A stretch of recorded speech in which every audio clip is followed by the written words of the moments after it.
Yes, sir. I'm ready. Hope you are. I think Brandon went to the bathroom. He'll be back by the time Phone we going get off there. though. Yes, sir. Oh, tomorrow.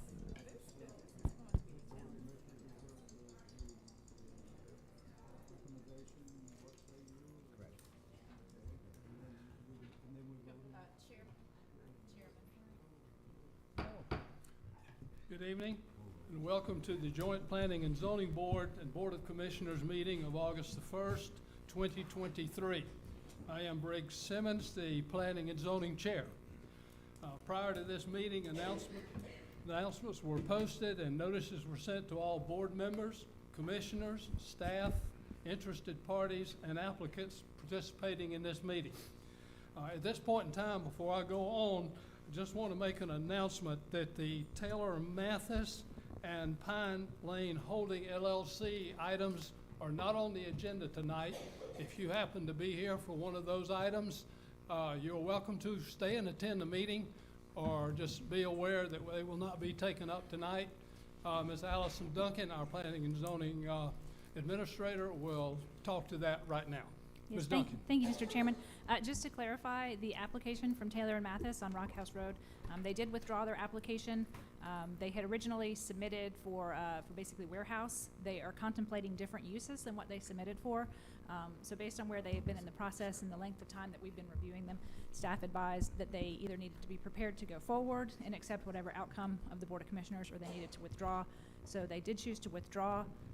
And so that is not pending any zoning application at this time. At whatever time they may or may not submit, we will initiate the process over again. So it will be, all of the notice requirements will be met, the signs will be put up, the letters will be sent out.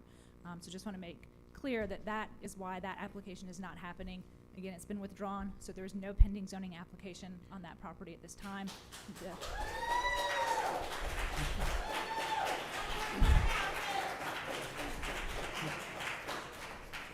Now, everybody is still welcome to stay for the entirety of the meeting if you would like, but we may, for those of you who want to step out, we may give a moment for folks to step out. Is that okay? Okay, thank you, Ms. Duncan. You clearing it out. They were all like me. About two more. No signature on the autographs today. No autographs today. We'll be back next week. Okay, guys. Thank you. Well, that definitely took care of at least 1/3 of the road. So that was pretty deep too.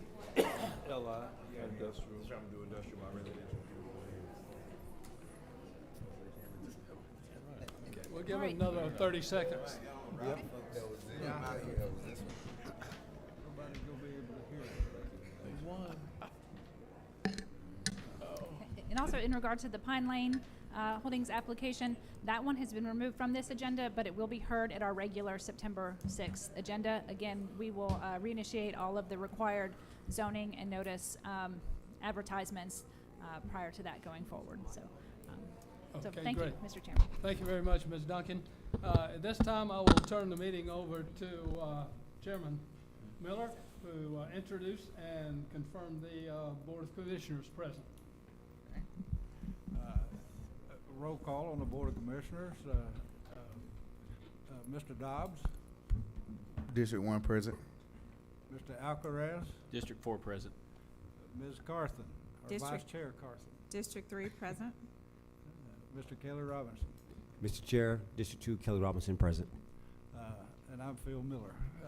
And we're all here, sir. Thank you very much, sir. At this point in time, members of the Planning and Zoning Board, if you would confirm your presence when I call your name. Our Vice Chairman, Rob Thomas, Present. Teresa Knowles, Present. Oric Curry, Present. Brandon Penniman, Present. Frank Payne, Present. and Kirk Nicholson. Present. We do have a quorum.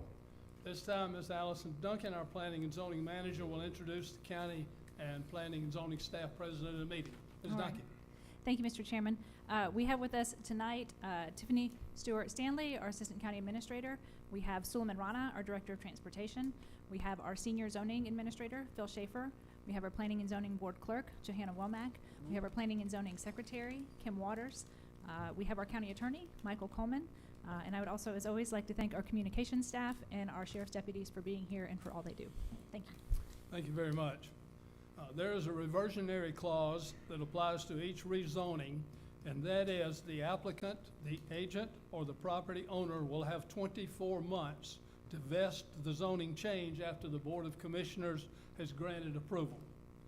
Tonight's procedure, I will conduct the public hearing. Planning and zoning staff will introduce each application, followed by a full presentation on the application. The applicant or their representative and members of the public in favor of an application will be able to present their information. They will have 2 minutes per person for a total allocated time of 15 minutes to speak on behalf of an application. Members of public in opposition to an application will be able to present their information. They will also have 2 minutes per person for a total allocated time of 15 minutes to speak in opposition. After the opposition completes their input or the time has elapsed, the public hearing will be officially closed. At this point, the staff will clarify any points of the zoning case. If the staff is unable to satisfy the board's questions, the board will then ask for points of clarification from the applicant or the applicant's representative. And this is not a time for the applicant to represent their case. Following that, Planning and Zoning Board will then entertain a motion. Our first agenda item tonight is the approval of the minutes of the June 6, 2023 regular Planning and Zoning and Board of Commissioners meeting. Planning and Zoning Board, after reviewing the minutes, does any Planning and Zoning Board have any changes or modification to those minutes? If not, may I have a motion, please? Mr. Chairman, I'll make a motion to approve the minutes from the June 6, 2023 meeting. Frank Payne, I second. I have a motion and a second. Do we have any discussion? Hearing no discussion, all in favor of approving the minutes of the June the 6th, 2023 meeting, please signify by raising your hand. Thank you very much. That's unanimous. Mr. Chairman, the Planning and Zoning Board has unanimously approved the minutes of the June the 6th meeting. Okay, commissioners, what say you? Mr. Chair, Yes, sir. I make a motion to approve the meeting minutes of June 6, 2023. Second. All in favor? Raise your right hand. All opposed, same. We're good, sir. Thank you very much, Mr. Chairman. At this point in time, Mr. Schaefer, would you present our next agenda item, please? Our next agenda item for this evening is Elite Engineering. This is a case that comes to us after being tabled, so I'm going to have to ask you to untable it.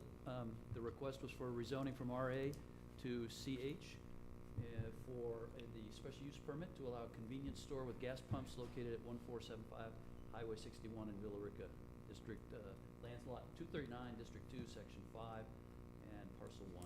Lot size was 1 acre. If you could untable it for Okay, us. if you give us a minute to untable it. Planning and Zoning Board, do I have a motion to untable Z 2023-40 and S 2023-41, please? It's Brandon Penniman. I make a motion to untable agenda item Z 2023-40 and S 2023-41. Or Curry, second. I have a motion and a second. Do we have any discussion? Hearing none, I'll call for a vote. All in favor of untabling, please signify by raising your hand. Thank you very much. That's unanimous. Mr. Chairman, Board of Planning and Zoning Board recommends that we untable Z 2023-40 and S 2023-41, sir. Commissioners, do I have a motion to untable Z 2023 -40 S 2023-41? Chairman, I make a motion that we untable Z 2023-40 and S 2023-41.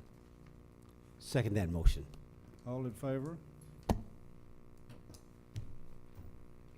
Thank you very much. The matter is untabled. Mr. Schaefer, would you make your presentation, please? I All don't right. believe we got as far as the public hearing We did not last time. Okay. You're correct. So what they're proposing is to place a gas station at the corner of Ledbetter and Highway 61, which is also the corner of, as we see here, an odd corner, which already has a gas station and convenience store on the opposite side of the street. And it's a little bit confusing. The circled in red is what was rezoned some years back for commercial. Property we're looking at is that little piece there, the 1 acre piece in the left-hand side there. On the corner? On the corner, right there.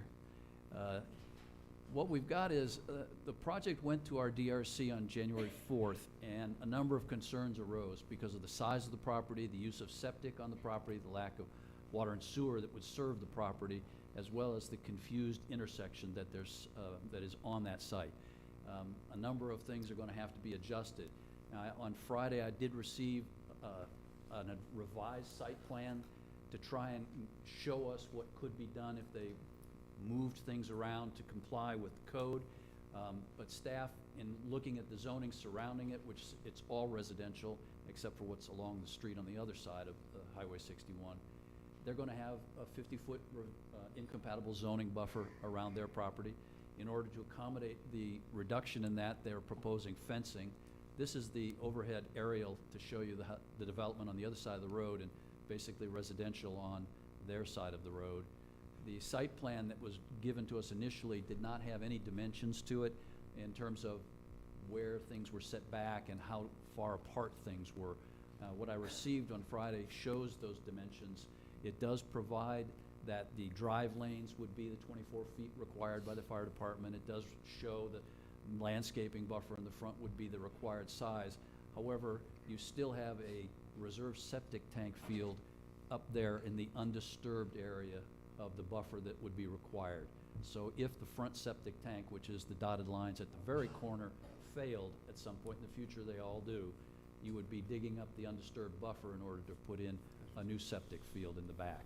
So given that and the fact that the corner is a horrific corner, I almost got killed by somebody pulling out of there in confused fashion, 70 mile an hour coming down the hill, and me trying to zip across the street as fast as I could so I didn't get side T-boned actually there.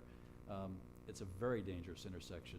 Anyone here to speak in terms of the neighbors will let you know that, as they've been telling me.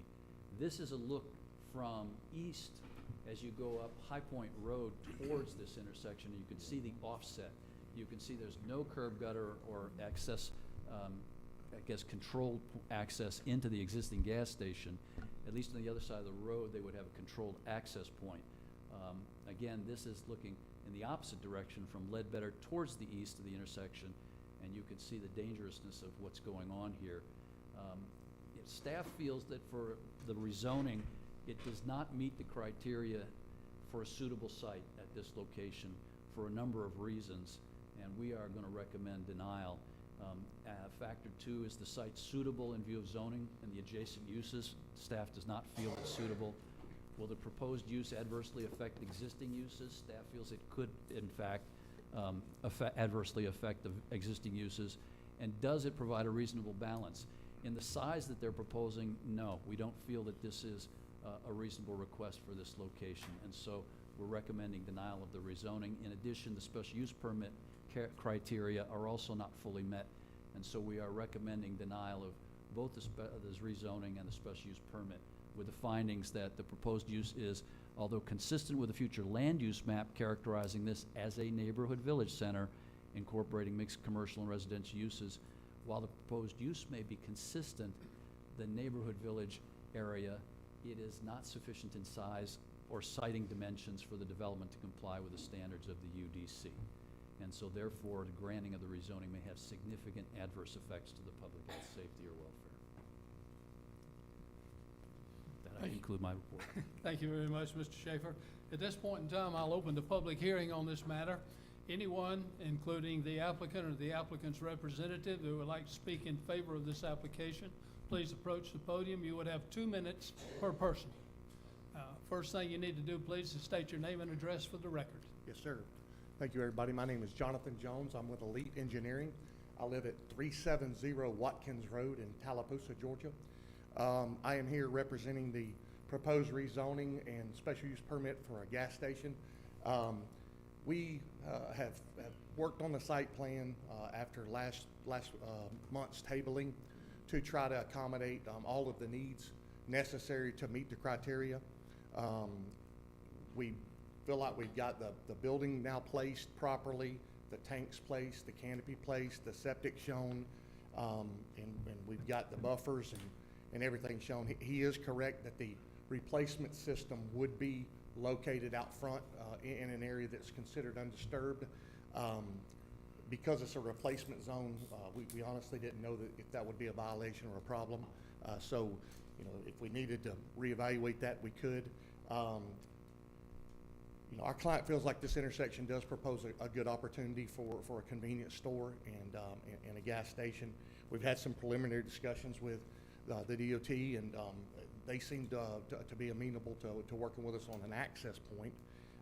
Sewer's not readily available at this location yet, but you know, it may very well become available in the future, and therefore that future replacement zone would be null and void at that time. We did propose fencing in lieu or with the proposed buffer to try to safeguard any of the residential communities that are around us. And at this time, I'll be happy to answer any questions you might have technically about the project or property. Okay, Mr. Jones, if you just take a seat, we'll, after the public hearing, if we have any questions, we'll call you back. Thank you, Mr. Thank you very much. Anyone else wishing to speak in favor of this application? Seeing no one moving, we'll close the public hearing in favor and open the public hearing in opposition. Anyone wishing to speak in opposition to this application, please approach the podium. You'll have 2 minutes per person. Keeping time. You to state your name and address for the record before you start, sir. Yes, my name is Neil Day. I live at 9190 High Point Road, about approximately 1.5 miles down from where this proposed intersection is, where the proposed gas station is. I appreciate the chance to speak here. As Mr. Schaefer said, this is a very dangerous intersection. It is at the top of a hill. People do not obey the speed limit. And due to the offset intersection between High Point and Ledbetter, there's usually confusion when people approach from either direction and wanting to turn left. I'd have to verify with my wife, but I believe in the last week we've seen 2 accidents at this intersection. Accidents are fairly common here. The existing gas station, I know that's not part of this, but it has no controlled access, so there are people who will pull right off the road, block your line of vision, and that is my main objection to this. It is a very dangerous intersection now, and I think in addition to the gas station would just make it more dangerous. Thank you very much, sir. Thank you. Anyone else? Please state your name and address before you start. Yes, sir. Hey, my name is Amanda Townsend, and I'm the homeowner. I live in at 1455 Dallas Highway, and I actually own the property that's immediately adjacent to this proposed convenience store. And I have multiple objections, but I'm going to start with what the gentleman just spoke on, which is the traffic accidents. There were, in fact, 2 serious accidents within the last 10 days, and we're not talking about fender benders, we're talking about life flight accidents. It's a regular occurrence that we hear traffic will start backing up, and it's also an area of the county that is right there at where Carroll County and Douglas County come together. So there's always confusion on who's going to respond to those accidents. So not only is it a dangerous intersection, it's difficult for the 911 dispatcher to figure out who to respond. I've personally made calls to 911 and stayed on the phone for several minutes while they argued about who would respond to this call while people are seriously injured. Another issue that we have is with it being on the corner there, Ledbetter Road, traffic backs up significantly, and we're concerned that that parking lot will become a cut-through where people can just bypass that traffic to try to turn left. So we're also concerned that the convenience store itself would be a dangerous parking area. I spoke on the location as to where it is in the county. This is a separate issue. We're a pretty good ways from like a sheriff's office at that point. We're probably one of the more remote locations, and Crossroads Store has the 24-hour gambling machines, and so the increase in crime there just from that alone has been significant, and the officer response time is something we're concerned about as residents living there already, and so we believe bringing more of the public in will increase that as well. And a third issue is the water runoff and the decel lanes. So like the physical infrastructure parts of it, we're concerned about that. It's going to be 1 acre of pavement. How are they going to control the water runoff? It's going to go into the woods on our property or onto Highway 61. There's really nowhere else for it to go. And along those lines, we have well water and sewer at our homes there, and we're a little concerned with the runoff and the septic and the gas tanks. I mean, accidents happen, so that's gonna contaminate groundwater potentially. Okay, that's your 2 minutes. Okay, that'll do it. Thank Thank you you. very much. Anyone else wishing to speak in opposition? Thank you, Ms. Townsend. My name's Thomas Sagan. I live 1291 Ledbetter Road. The problem with this convenience store won't be across the road. My driveway to my property is directly from Mayor Turn Lane, directly across the road. And to try to get out on 61 highway now, you'll wait at least 10 cars, 8 or 10 cars. And we just don't need more traffic on those little roads because, and like I say, going across High Point, trying to get across High Point, you can never tell where the person's trying to go. And so it's just a bad idea. And, but my property, like I say, my property is directly across the road, so. Thank you. Thank you very much, sir. Anyone else wishing to speak in opposition? Seeing no one moving at this point in time, I will close the public hearing on this matter. Planning and Zoning Board, you have heard the presentations, you have heard the comments. Do you have any questions of the applicant's representative, Mr. Jones, or of staff?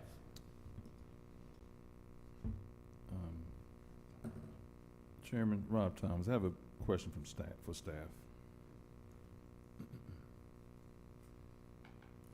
Hey, Mr. Schaefer, so I hear a major objection is safety as far as traffic concerns. Have they been through DRC or had a traffic study done yet?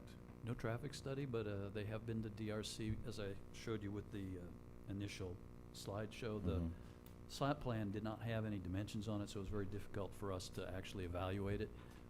But when we got the new version, that has not been evaluated because it did not get a chance to go through DRC yet. Okay, so they did preliminary, but not the official? Not the official, not the one that I received Friday. Okay, and no traffic study? No. Obviously hasn't been done either? No. Okay, so this is preliminary at this point? Correct. Okay, all right, thank you, that's all, one question. And there's been no Georgia DOT approval for the egress and regress out front on 61? No response from DOT Georgia. Okay. Any other questions, Planning and Zoning Board? Hearing none, Mr. Chairman, I'll throw it over to the Board of Commissioners for any questions you may have of the applicant or staff. Commissioners, do you have any questions or comments? Sure. Mr. Alcaraz. I got some questions for the applicant.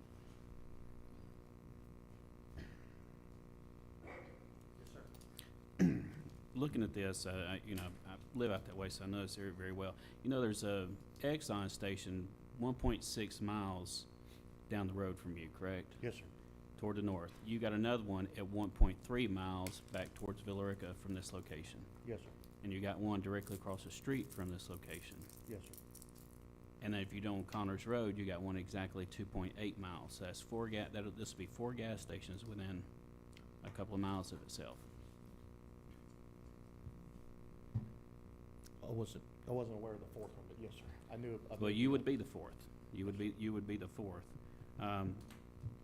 Looking at your plan, as Planning and Zoning mentioned, that your septic's going to fail. I know that you're saying eventually or hoping eventually sewer's going to come down through there, but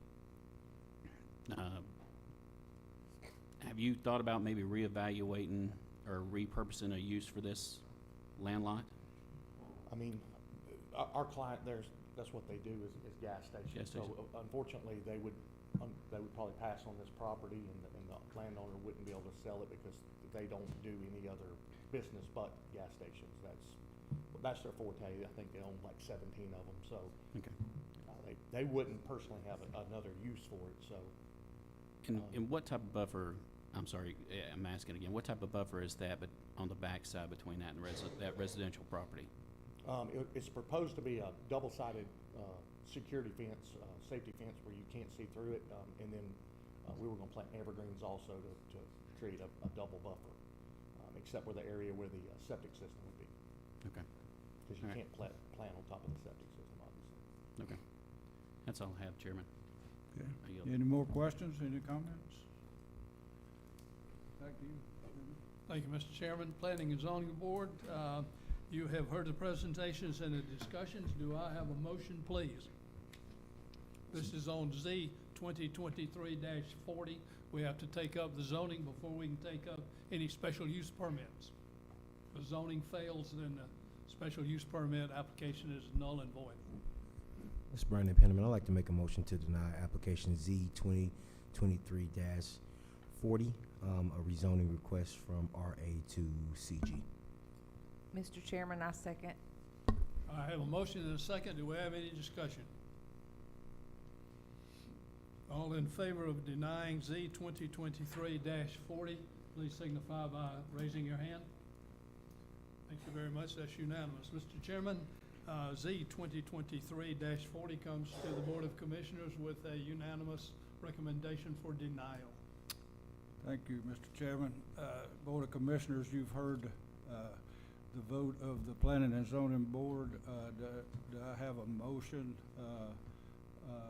from any of you?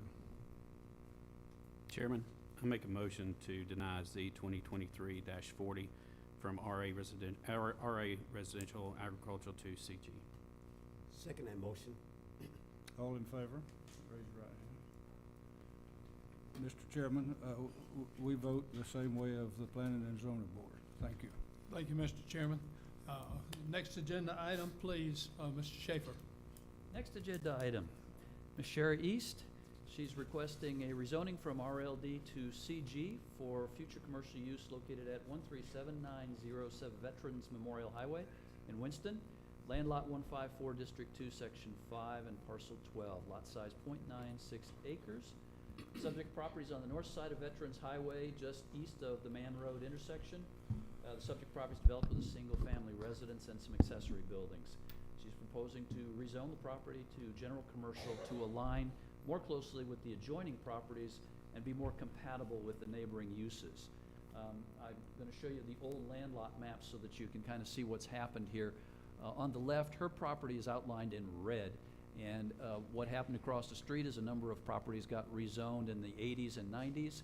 Again, to the right is showing Mr. Boggs' property, which was rezoned light industrial in 2007, and again, we rezoned a portion of it to CH in front for a gas station that never happened, and that was in 2022.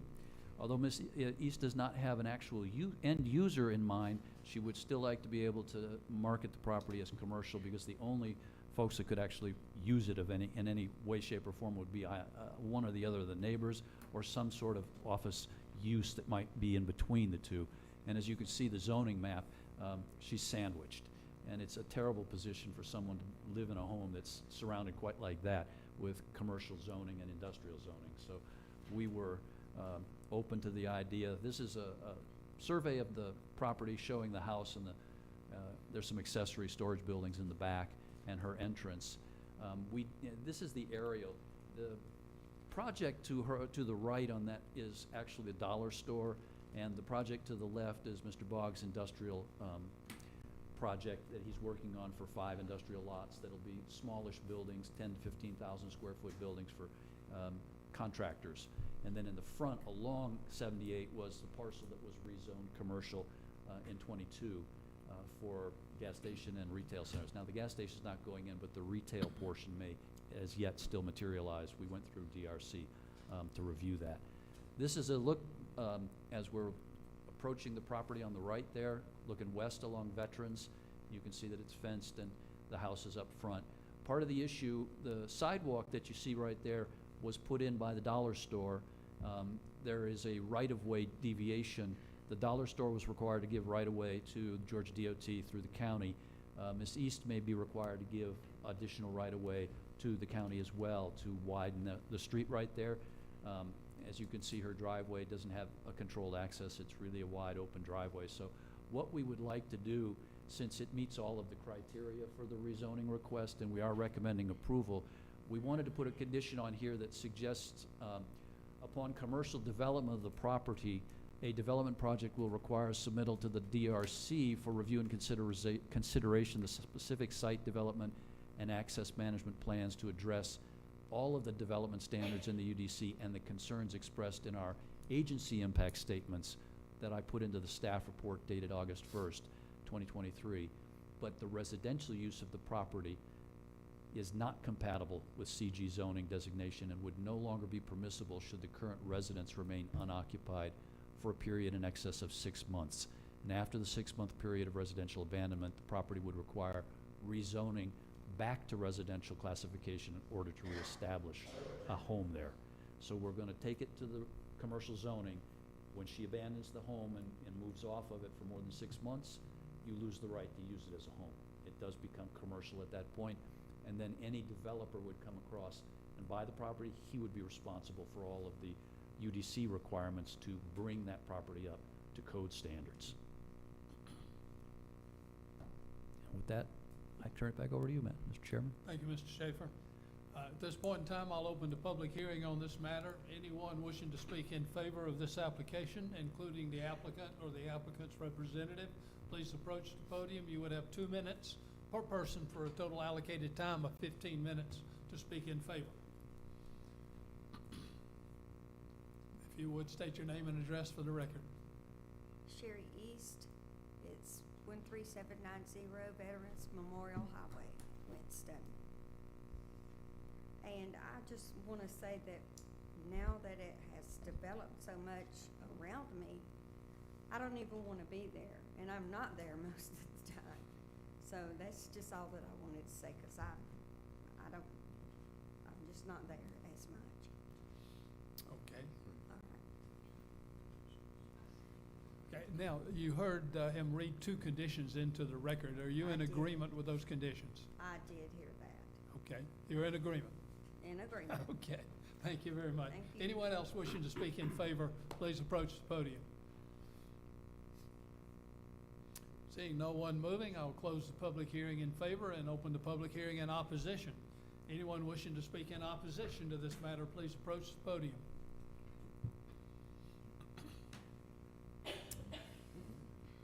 Seeing no one moving, I will close the public hearing on this matter. Planning and zoning staff, you have heard the presentation. Do you have any questions of Ms. East or of staff?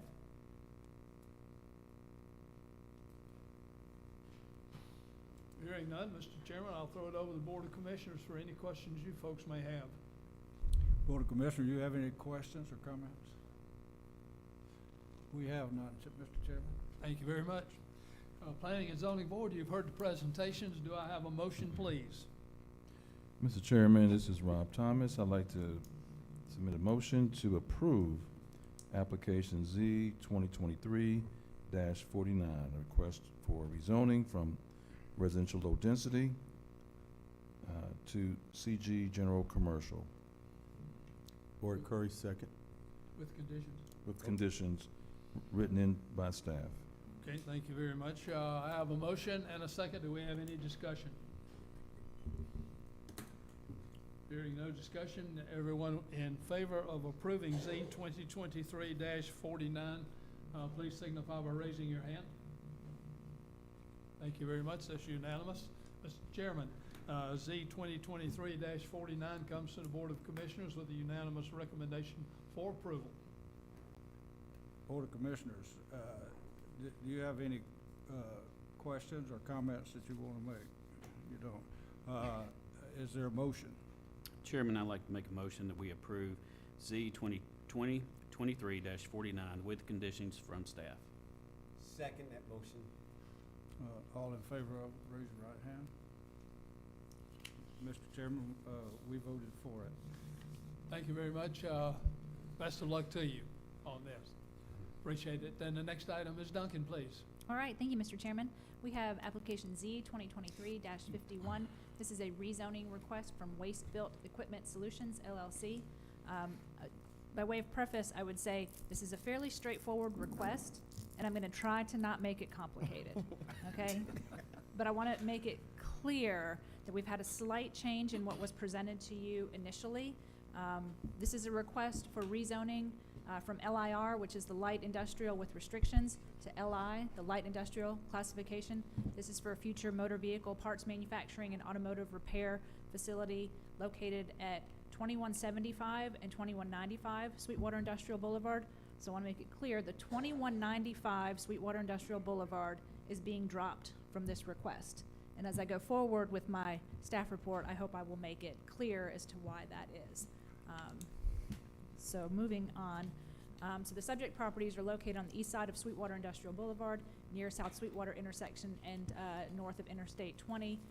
This parcel was previously operated as manufacturing facility.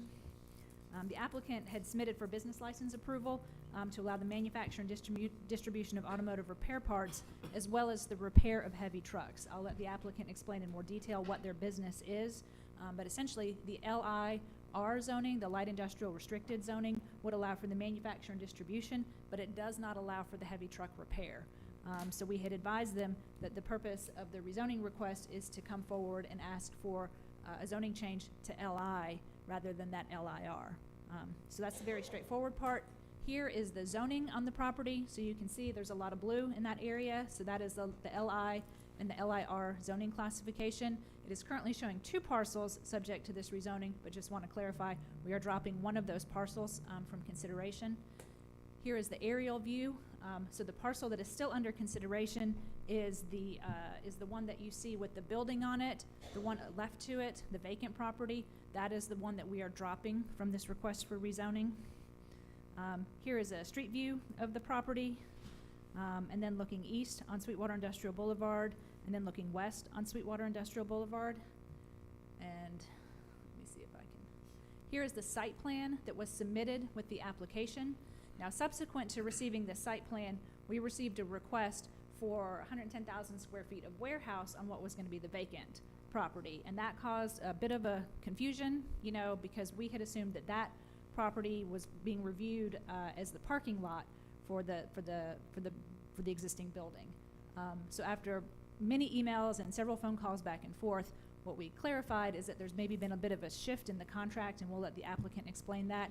And so they are only wanting to move forward with what they submitted in terms of the parcel with the existing building. The vacant parcel is something that they want to remove as being a subject of this rezoning request, and I'll let them share more information with you about that. So moving forward, we did analyze the criteria in the code based on the submittal of the initial request. We do find it to be substantially compatible with the code. Again, here is another explanation, about why we are asking that you consider only the rezoning on the 2175 Sweetwater Industrial and not the 2195 Sweetwater Industrial. And we are recommending that you approve the rezoning on the 2175 Sweetwater Industrial Boulevard with the findings and conditions as presented by staff. So the findings, as we reference in the staff report, in regard to the consistency with the existing and future land use and the impact to surrounding properties.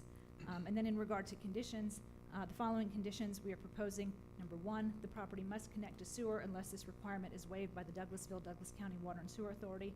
Number 2, the property must provide a deceleration lane into the existing driveway per county standards.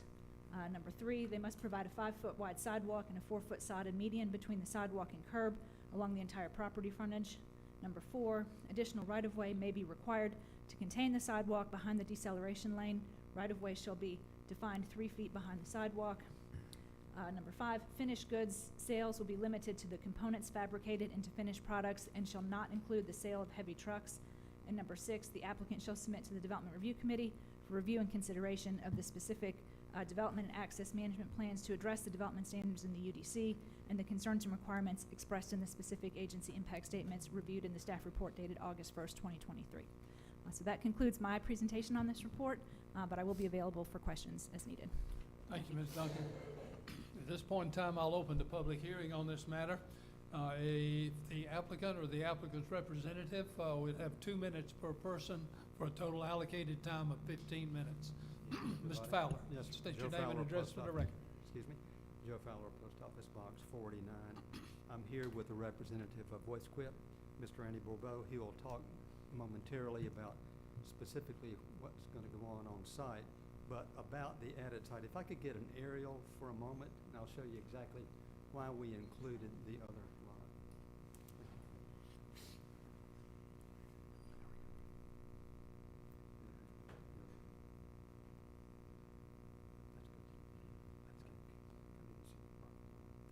see the parking lot on the lot adjacent to the west? That is the only reason that particular lot was included in the application, because it is the parking for this facility. We had no idea the owner of that property was going to submit the request for the 100,000 square foot warehouse, but he did. We found out today, Allison called me, we were all in a panic. That parking is actually going to be moved with county approval at a later date to be entirely on the track that's before you tonight. That won't happen until the county staff and others are able to weigh in on that, but that's the explanation.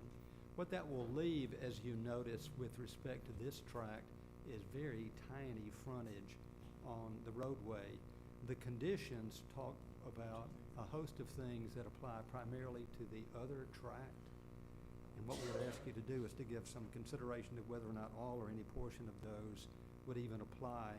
I represent the client who is renting that space. Those are really more in the nature of owner conditions. The only reason we're here, it's zoned LIR, is because repairs are not permitted with the R of the light industrial classification. There will be some slight repairs, and the representative can speak about that with your permission, Mr. Chairman. Thank you very much. Go ahead, sir, state your name and address for the record. My name's Randall Borbeau, 97 Woodland Street, Dallas, Georgia, 30157. So what we do at our other shops is we take in a brand new truck, and then we get the body sent to us from the manufacturer. We just marry the two at the facility. We assemble the body, put it on the truck, and then send it out to the customer. Like Nextrans and all that stuff, they come pick them up. They don't get sold out of our facility. That's all done at the corporate level. There are some instances where if it's a local truck, if it's sold to a Nextran, there's a local customer, the truck breaks and it comes in. That's when we do our light repairs. We have welding, cutting, and hydraulic oil that we put back in them. And we'll change hoses and stuff like that. But we keep everything to the body. We don't focus on the chassis at all. We don't change oil. We don't do fuel filters and all that stuff. So no tires, brakes, nothing like that. And that's all I have. All right, thank you, sir. Anyone else wishing to speak in favor of this application? Seeing no one moving, anyone wishing to speak in opposition to this application, please approach the podium.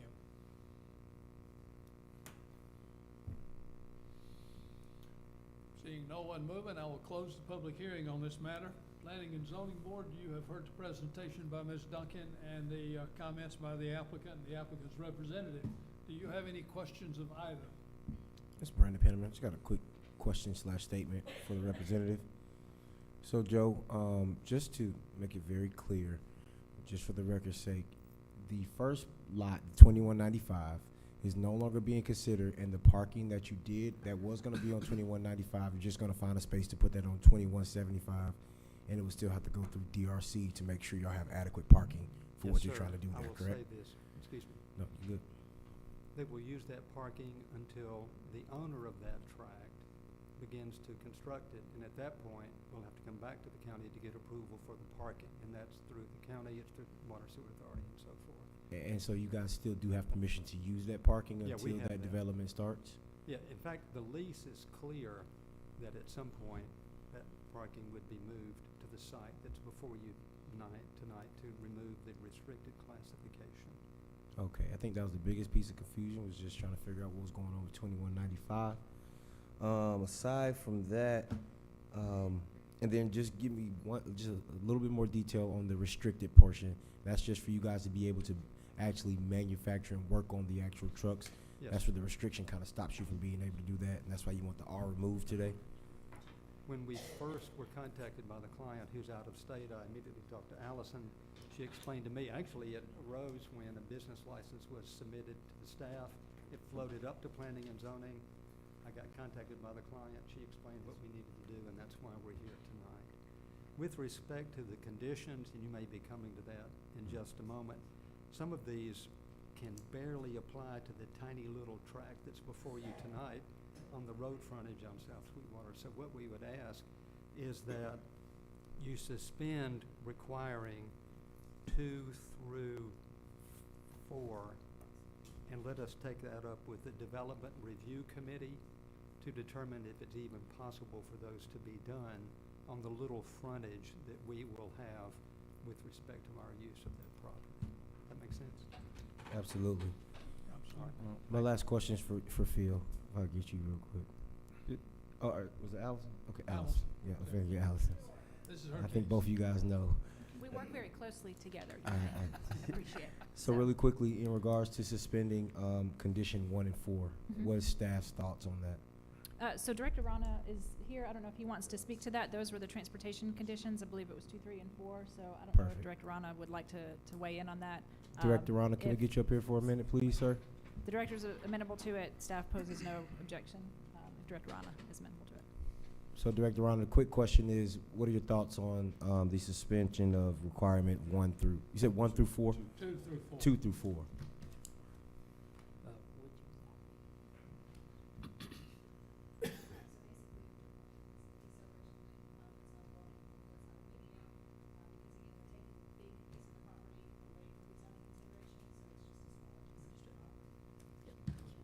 That's okay.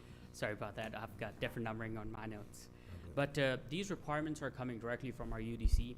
They're not relevant on the size of the development as per se. So if they're taking away a bigger part of the parcel, these requirements by code will still apply. And that's why we would recommend the board that these remain in effect as proposed.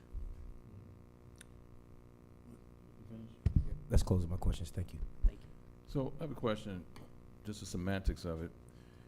If we keep it as is here, with the conditions as stated, and then it goes through DRC or, review, then could the changes be made there? Or does it have to stand if we approve it the way it stands? I don't know if you had the answer to that, okay. And in addition to that, I'm concerned about the fact that this is a lease agreement. Would that go back to the owner of the property to make these improvements versus a leasee? Okay, I'm gonna take these one at a time to Yeah. make sure I get it right. Had that question too, but- In regard to the zoning conditions do run with the property, so it's not the kind of thing that DRC has the discretion to change the zoning conditions. Zoning is a power reserved exclusively to the Board of Commissioners. So if you approve with conditions 2 through 4, which I've heard, Director Rana say, that's probably what we need you to do, then they're gonna have to work out a way that they can satisfy those conditions. It may be that they have to work with the property owner, who my understanding is right now they own both parcels. So it does seem like it is something that could be sorted out, at this time. If for some reason they can't meet it, then they would have to come back to the Board of Commissioners to change that. So I think that answers Mr. Thomas's question. And let me add a little bit to that. So you're saying, because you're leasing the property, correct? Okay. So the owner of the property has both tracks, owns both tracks, right? So we can pull enough right away based on the 2 tracks to accommodate 2 through 4 conditions. That would be my interpretation, yes. Okay. They don't necessarily have to come from that one track. They can come from Correct, and addition. Director Rana can correct me if I'm wrong, but I feel like sometimes if a property needs additional land for a deceleration lane or something like that, they do have to get it from an adjacent property, correct about that? So to answer that question, if we take away these requirements now, they would have zero effect through the design process. If we keep them as they're presented, we have the option to work it out with the developer or with the owners when they present the plans. If it's workable for both parcels at once or not, those are the few things we can fine tune in the DRC process. But for that to happen, it would be important that these remain in effect. But if these are taken out, we Yeah. won't have that power at the DRC. Understand. Okay. So did you want to address? Okay, and to my question, shouldn't these go back to the property owner as opposed to a leasee? I would believe so, but Allison can better answer that. Yeah, so again, just to clarify, when an application is brought to you, it is brought with property owner consent. They have to submit a notarized affidavit saying that they give permission for this property to go forward. Zoning conditions are not tied to an individual or a corporation. Zoning conditions are tied to the property, and they run with the property. So at whatever point this property may change hands, those conditions are tied to the property, not the applicant, not the owner, but the property. So it'd be up to the leasee and the owner of the property to make a determination who's paying for what. Yes, sir, that's correct. All right, thank you very much. Any other questions, planning and zoning? Mr. Fowler, did you need something to, or We don't clarify have- something? Yes, sir. We don't have the owner here to consent or not. We are the lessees only. And if it were possible to have those 2, 3, and 4 conditions simply referred to the Development Review Committee to determine whether or not they will or not be will or will not be waived, that would be great. We're talking about a 5-foot sidewalk and a beauty strip between the sidewalk and the edge of the property. And we control about 50 feet, and that's all. We would request that you not impose those. You have discretion not to impose those conditions of zoning. And if you want to refer that to the DRC where this matter can be ironed out when we have the owner here, that may be an appropriate solution. Well, still might be a deceleration lane too. They might require a deceleration lane, which is more than what you just mentioned. That's correct. There does require the decel Right. under these conditions. Okay. Any other questions, planning and zoning? Hearing none, Mr. Chairman, I'll throw it over to the Board of Commissioners for any questions, comments you may have. Commissioners, do you have any questions or comments? Comment? Mr. Robinson? Yeah, I just, sorry guys. Just to what I just heard, I mean, I'm listening to my Director of Transportation making a suggestion that you may want to have this in place for the future. My second issue that I have is that the owner is not here to speak to this. I understand he waived a moment to say we can do this, but we're putting forth some conditions that he has to accept. And in absentee, I'm like, but he's not here.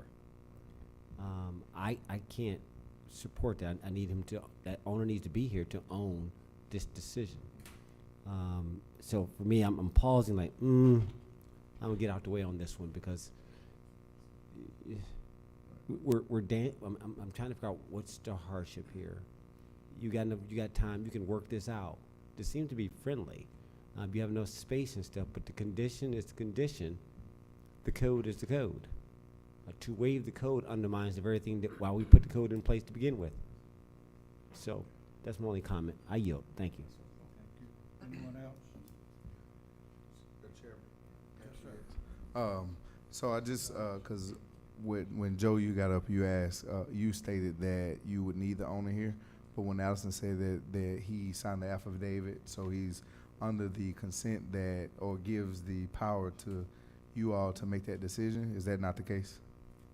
Consented to the filing of the request. This was a recommendation after the filing of the request. I could try to get him on the phone, Mr. Chairman, and you could put this at the tail of the agenda, and I can report back in a few moments. Sorry.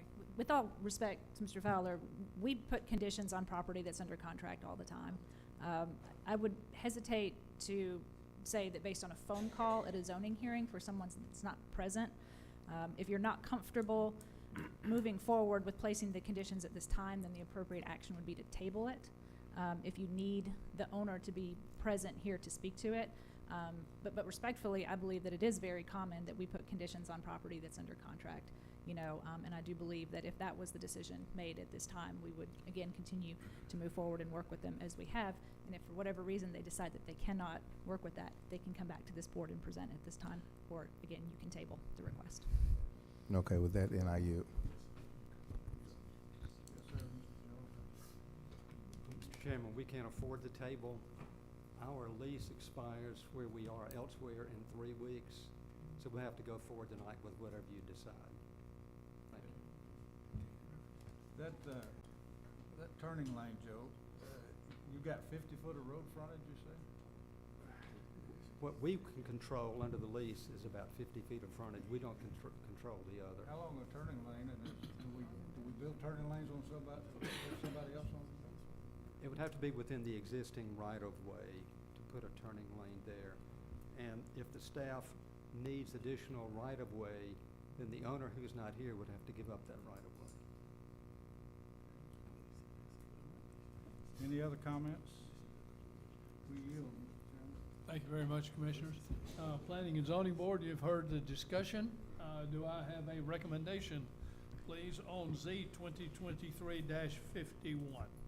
This is Brandon Penniman. I make a motion to approve application Z 2023-51 with the conditions and requirements as stated by staff. I have a motion. Do I have a second? Frank Payne, I second. I have a motion and a second. Quick Ms. Duncan? clarification, only for 2175 or for both parcels? We just want to make it clear that we are recommending only for 2175. Correct, so only we're for industrial. 2175. Thank you, I Yes, appreciate sorry that. about that. Okay, I have a motion and a second. Do you agree with that amendment for 2195?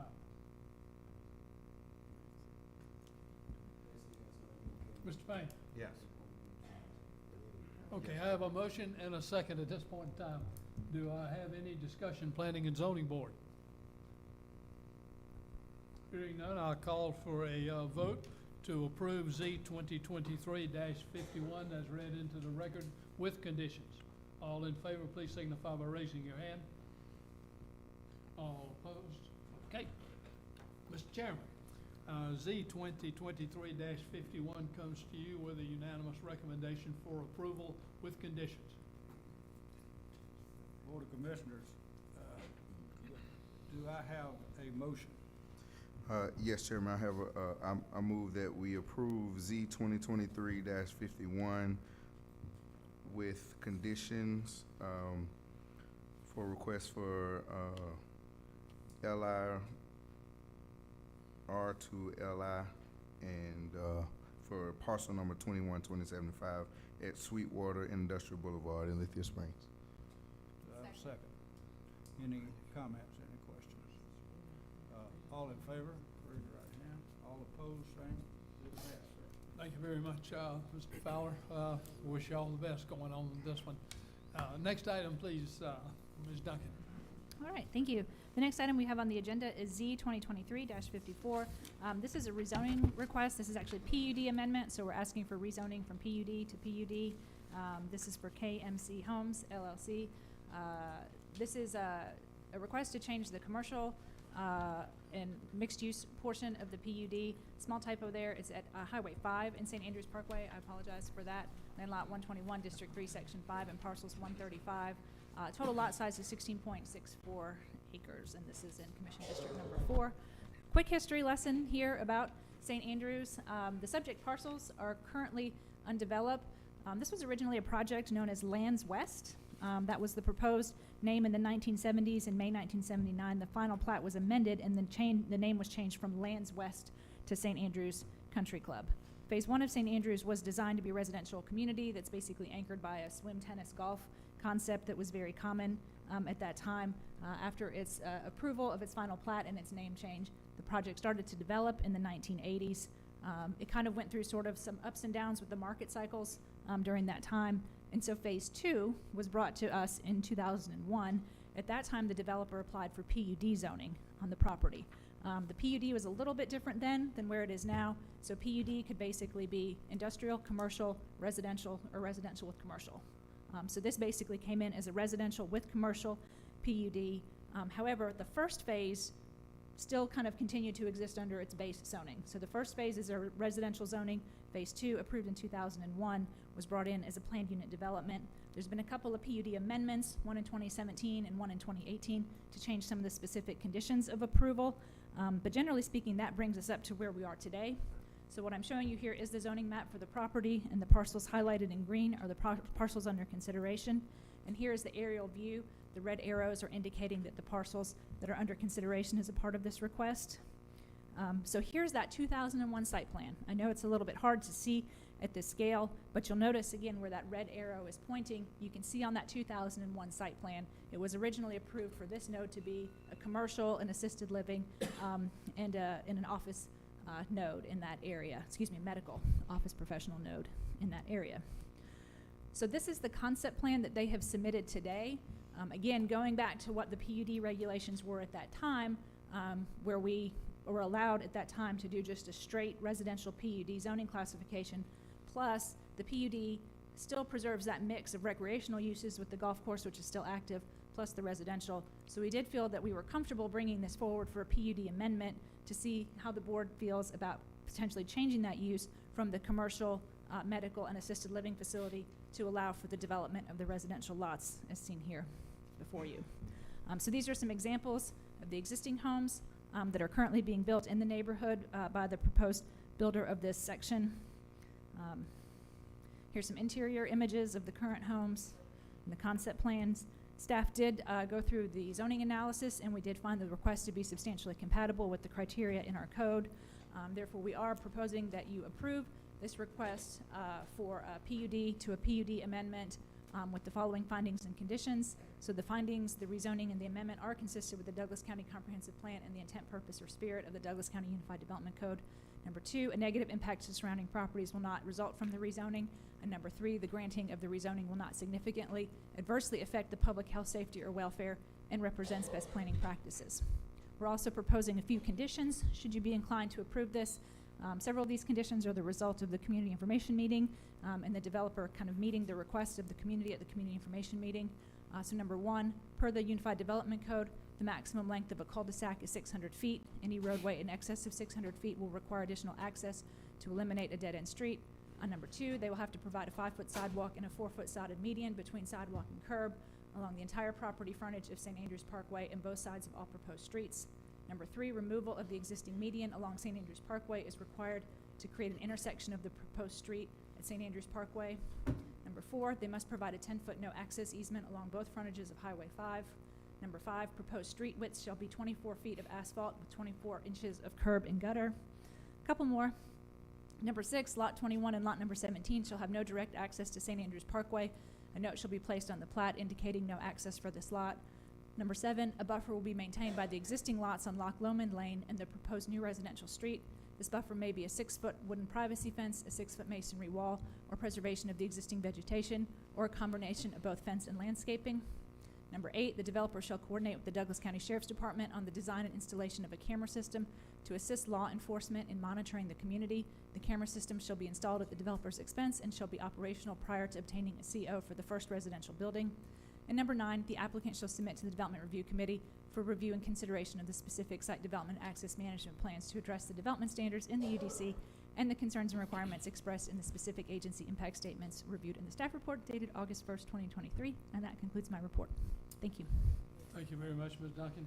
At this point in time, I'll open the public hearing on this matter. Anyone wishing to speak in favor of this application, including the applicant or the applicant's representative, please approach the podium. You would have 2 minutes per person for a total allocated time of 15 minutes. Go ahead, sir. Good afternoon. I'm Brian Howell.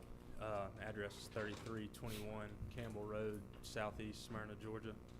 I'm representing our client KMC Homes, and the only thing we really like to add is that we do agree and accept the conditions of rezoning, including the 6-foot privacy fence that's going to be on our western property line that separates our property and the locks at St. Andrews. So just wanted to add that. Thank you. Okay. Thank you very much, sir. Anyone else wishing to speak in favor of this application, please approach the podium.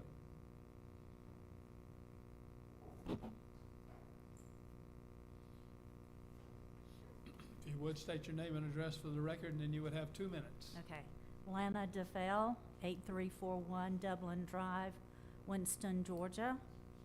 I appreciate you pointing out about the fence of the new section. My concern is, and I hope that each board member takes this into consideration and makes sure that it happens, because Highway 5 is very congested. They speed up and down that highway every day. There is already cameras that the Sheriff Department has already put up there. Because of that, if that fence is not put there with the existing fences that are there coming into our neighborhood, which is St. Andrews, the lake at St. Andrews is where everybody signed their,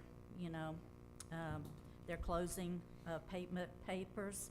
But anyway, going back to the fence, my concern is dogs and children running out on Highway 5 to get their children or their dogs. So if there's a barrier there, with that fence, then that is the safety that I'm concerned with. Another thing is I know that everybody uses Google, and they use, also they use Waze to find residents in that neighborhood. We were the lake at St. Andrews, and that sign has been taken down and put in Enclave, which is part of the new development. People don't even know who we are as a subdivision. I don't know how that happened. I don't know who gave permission to take the lake at St. Andrews sign down.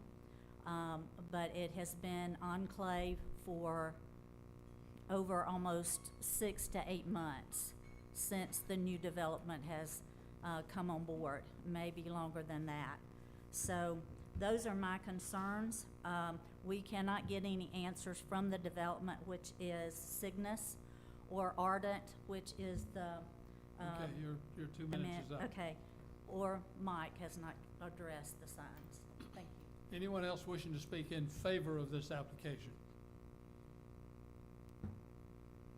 Seeing no one moving, I'll close the public hearing in favor and open the public hearing in opposition. Anyone wishing to speak in opposition to this application, please approach the podium. You would have 2 minutes per person for a total allocated time of 15 minutes. If you'd state your name and address for the record, then Hi, make good your evening. comments. My name is Tasha Carter. I'm at Lot 22 at 833 Lockman Lane, and my backyard is gonna be facing the backyard of the next development. And my concern is, I'm not an engineer, but my backyard already floods, and it's a hill. It's like a 40-degree angle. So my concern is when you build the next houses behind me, is the flood gonna get worse? Because water already sits in my yard, and it goes the whole length of my yard and down the side of my yard, in between me and my neighbor. So that's just my main concern. Like, I just want to make sure that that they will have drainage and a privacy between the two, between my yard and the people that are gonna be the new development, because I was originally told, we're not building anything behind you. And that was the purpose of me buying my house. You know, I didn't want nobody behind me, privacy, you know, in that nature. So that's just my main concern. Thank you very much for your comments. Anyone else wishing to speak in opposition, please approach the podium.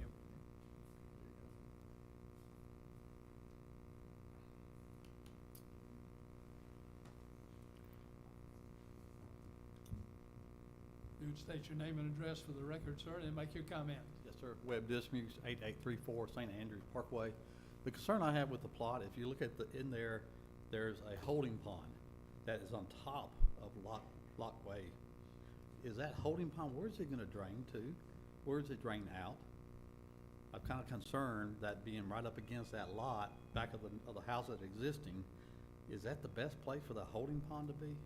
And if it is, where is it draining to? Just questions I've got. Thank you. Thank you, sir. Anyone else wishing to speak in opposition? If you'd state your name and address for us. Yes, sir. My name's Selena Schaefer. I live at 8631 St. Andrews Parkway. When we bought our house back in 2019, we were told that there was going to be no development up at the top of the subdivision. That's one of the reasons why we bought that house, because they wasn't going to do out 5, because I thought we still got the country feel. I am very opposed to this, and I believe that most of the residents in my neighborhood are. Ardent and the HOA, they haven't been very helpful with keeping up our neighborhood the way they are supposed to. And from what I understand, that the developer owns the 3 companies that's actually in his name, but that's been doing the stuff, and he hasn't been very responsive to any of our us asking for improvements or even finishing some of the stuff in our neighborhood, which used to be the lake at St. Andrews, but now it's the Enclave. So I just don't feel like that this would be the best thing for Douglas County or my neighbors or myself. And I appreciate your time. Thank you very much for your comments. Anyone else wishing to speak in opposition?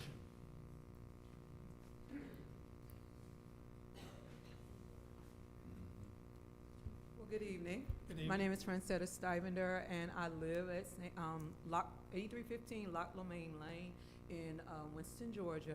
And I actually moved out of the Tripidaries just to go to that neighborhood, because I would go and walk it and I would see it. And it was peaceful, and it was what I wanted. Now I find out that right behind my house, my new house, there are going to be houses built where streets are going to come through my backyard. And I just don't think that's fair. As those of us who came to this city, I moved here. I wanted to be in Douglas County. I chose it. I've been in Douglas County School Services for now 10 years, and that's where I wanted to make my home. So I'm very disappointed in that happening. I really wish that you all could take another look at that and understand that when I'm sitting on my back porch playing with my dog, I don't want to see people driving trucks right up on where my fences are. I just think that's inappropriate for a house that I'm paying that's over $300,000. Okay? Thank you. Thank you very much, and thank you for your service to schools. Anyone else wishing to speak in opposition?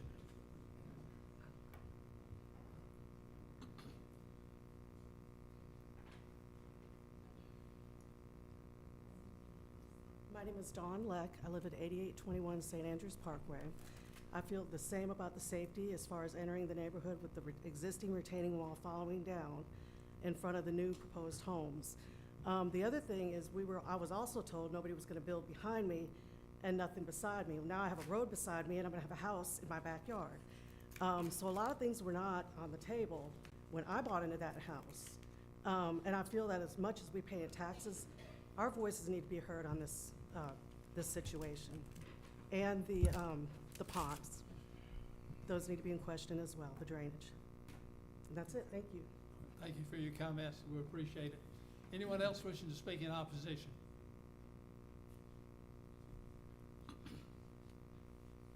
How are we doing on our 15 minutes?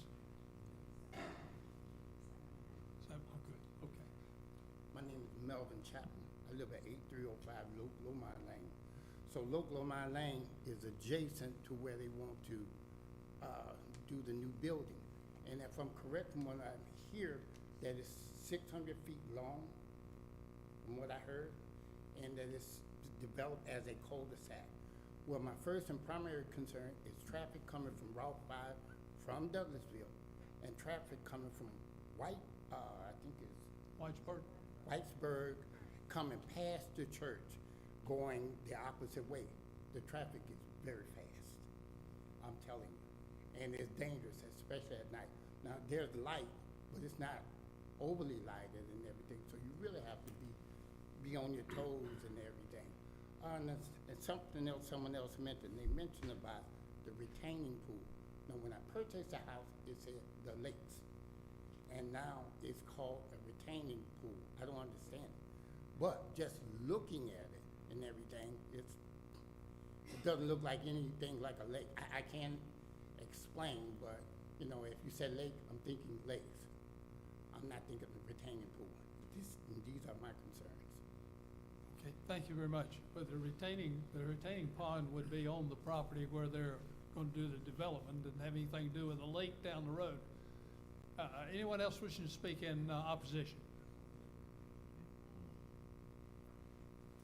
Seeing no one move, at this point in time, I will close the public hearing in opposition. Planning and Zoning Board, you have heard the comments and the presentations. Do you have any questions of the representatives or of staff? Chairman Rob Thomas, I have a couple questions for the staff and also from the representative, but staff first, please. Yes, sir. So I'm trying to make sure I get my arms around this because there's a lot of different components here, different concerns. The ask here is strictly to get rid of the commercial components, the office components, because it's a mixed-use development. So get rid of those components and just turn it into just residential.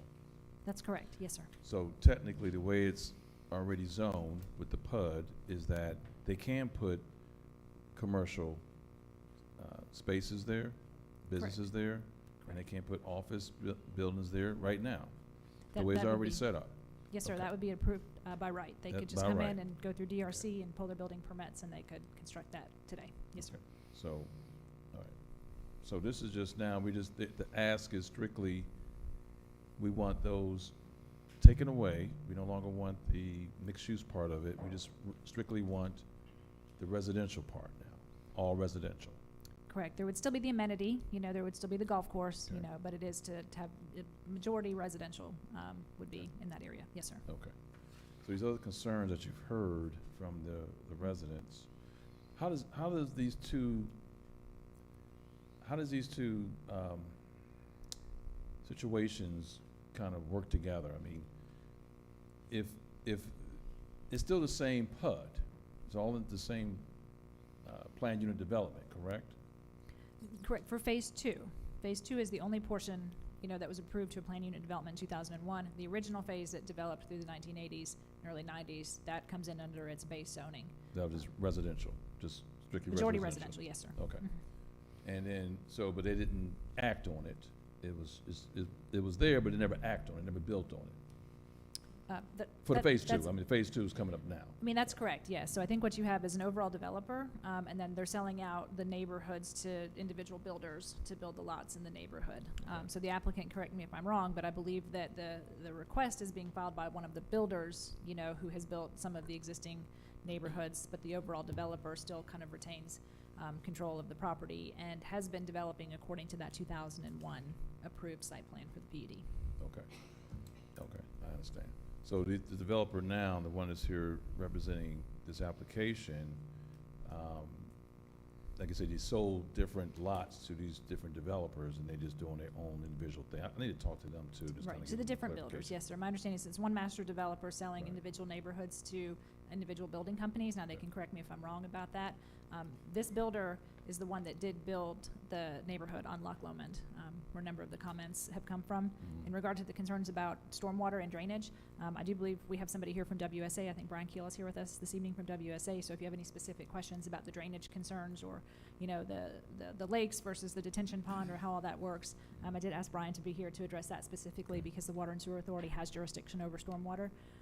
And then if there's any other, concerns that were raised that we haven't addressed at this time, we'd be more than happy to take a look at it. But we have, with the exception of being told that it was never going to develop, I don't believe that was something the county would have represented because that site plan has been clear since 2001 that there is, the potential development for commercial behind that. So I'm not sure about, how that misunderstanding would have come on the part of the developer or the builders at the time.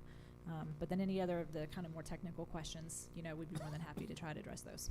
Okay, thank you. Now, we'll be what's, right up. Any other questions? what's this is, if we approve this, they still have to go through DRC with individual lots with their building plans and putting in the road, drainage and all of that, still has to be approved by DRC. Right, would still have to be approved by DRC. The preliminary plat would have to come to the Board of Commissioners for approval before they could do any of that. Yes, sir. Okay, thank you. Any other questions, Planning and Zoning Board? I do with the developer, but nothing else with Alice. Mr. Howell? Yeah. All right, so just now I got a better understanding. So, you bought these lots from the master developer? Is that? I might have to defer to my client on some of these type of questions. Sure. Good evening, I'm Mike Farah, 88 Holland Drive, Wadow, Alabama. Okay, so can you explain how you fall into this, how you working? Yeah, so we're the builder, we're the applicant for this particular section here.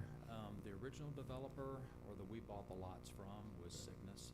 That was the original landscape for the lake at St. Andrews originally. We just bought the lots from him and built the homes. That was it.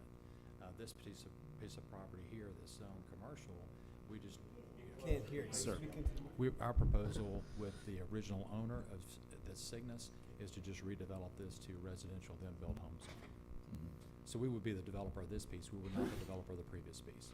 All right. How many lots are you gonna do? Are you gonna develop? I believe there's about 34. 34 homes on here. of them? Okay. And the concerns, so the name change, can you address that? I can, yeah. So the original homeowners association was the lake at St. Andrews. Excuse me. Can you please pull that microphone closer to you? Because I Yeah, can hear you from how over about here. that? Is that better? That's a lot Okay. better. Thank you.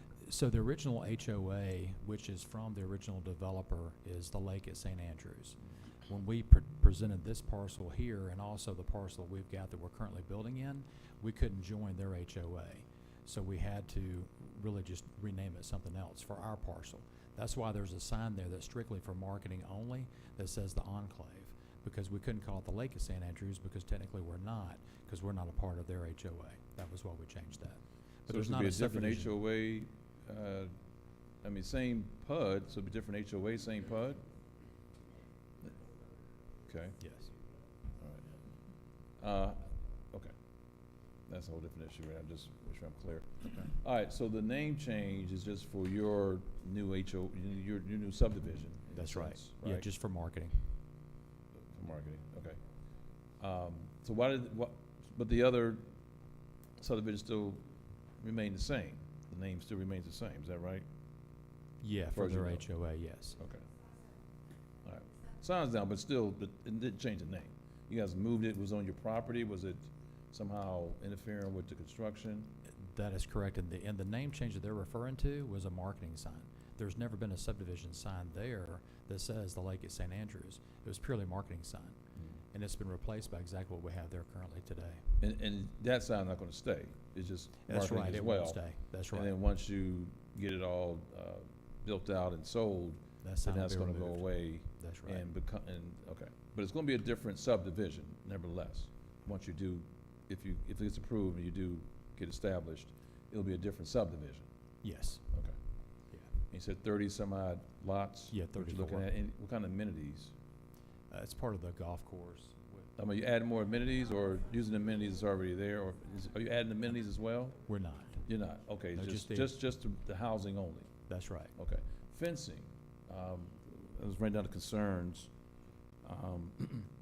You mentioned, one of the conditions he added was the fencing. And it's gonna go around the whole 30-some odd homes, or? It would not, it would be between Loch Lomond Lane, where the two lots back up together. It would be right there for privacy. Just where they intersect, the two lots intersect? That is correct. But not throughout the whole, That's right. okay. They also talked about drainage. I mean, I guess we could speak to someone else about that. But any concerns are you guys having about the drainage, about water drainage? I guess it's the developer on that. Yeah, I don't have concerns about the drainage, knowing that WSA knows that any new development, you're not gonna have an inflow that's greater than the current inflow today.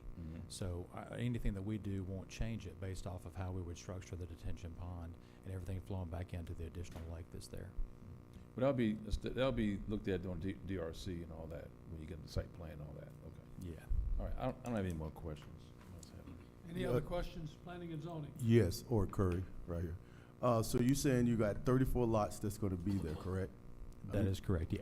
So who's gonna, I know the other proportion has a HOA. Who's gonna be maintaining and managing that facility once y'all vacate? How's that gonna work? On the behalf of, because I understand what the residents behind there or looking at, who's gonna maintain those 34 properties? Is he gonna have his own HOA? Is he It gonna will. have his? And so you're saying the amenities that they're gonna utilize is kind of connected to the golf course that's there. So there's no other amenities gonna be in there as stated before. That is correct. Yeah, and I'll have to let you kind of add on to that a little bit as far as the amenities package goes and stuff like that. We're Okay, not, hold on. we're not saying that this individual section is gonna be a part of the golf course, cause it's not, they're separate owners altogether. Okay.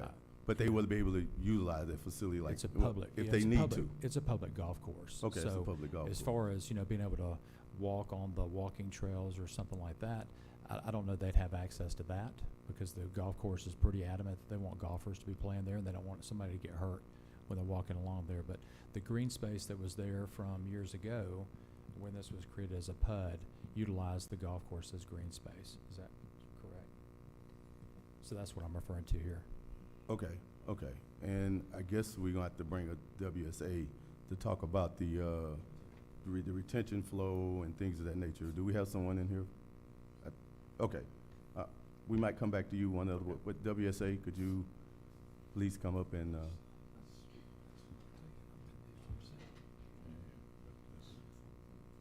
Good evening, Brian Keel with the Water and Sewer Authority. Yes, I know that some of the residents had some concerns about the retention pond and then the lake.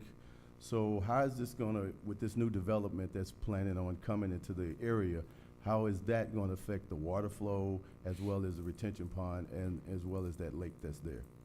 Could you explain? Certainly happy to. So the conceptual layout that the developer provided does show a couple of detention areas. There's no more detail than that provided at this point, but during the DRC, during WSA's review process, we will be looking to see that they design and size these retention ponds adequately so that any of the water coming off of this property onto adjacent properties, such as those properties along Loch Lomond Lane, will not be any more water coming onto them than what currently does. That's the purpose of the retention ponds, to hold the water and slowly release it. So that's one of the big things that WSA will be reviewing when we see the plans for the project. Okay, and the lake, I know somebody talked about the lake. Is that gonna be near the properties that I'm looking here? I don't. My best guess would be that ultimately the flows, the stormwater flows from this new unit would end up in that lake after they go through the retention ponds. This is just based on the topography of the area. Everything does kind of flow down to the lake. We did get a copy of the hydrology study that was created for Unit 2 of St. Andrews Estates, that is including this parcel that's currently under consideration. That hydrology study shows that the lake that's there now was actually meant as detention for a larger area. Now, again, what I'm seeing in the concept here suggests that they're proposing new, separate, smaller detention facilities within this development before that water ultimately flows into the lake. But again, that's something that we're going to be looking for as how those calculations are done and to make sure that they're not putting any more flow from the new development onto adjacent property owners than what goes there now. Okay. Let somebody else up. I don't. So I have a question concerning detention ponds. Yes, Those sir. ponds don't have drainage pipes that would go over to the big lake. It all goes into the ground through hydrology and then would flow in the ground to the lake, possibly, right? Some of them do have pipes.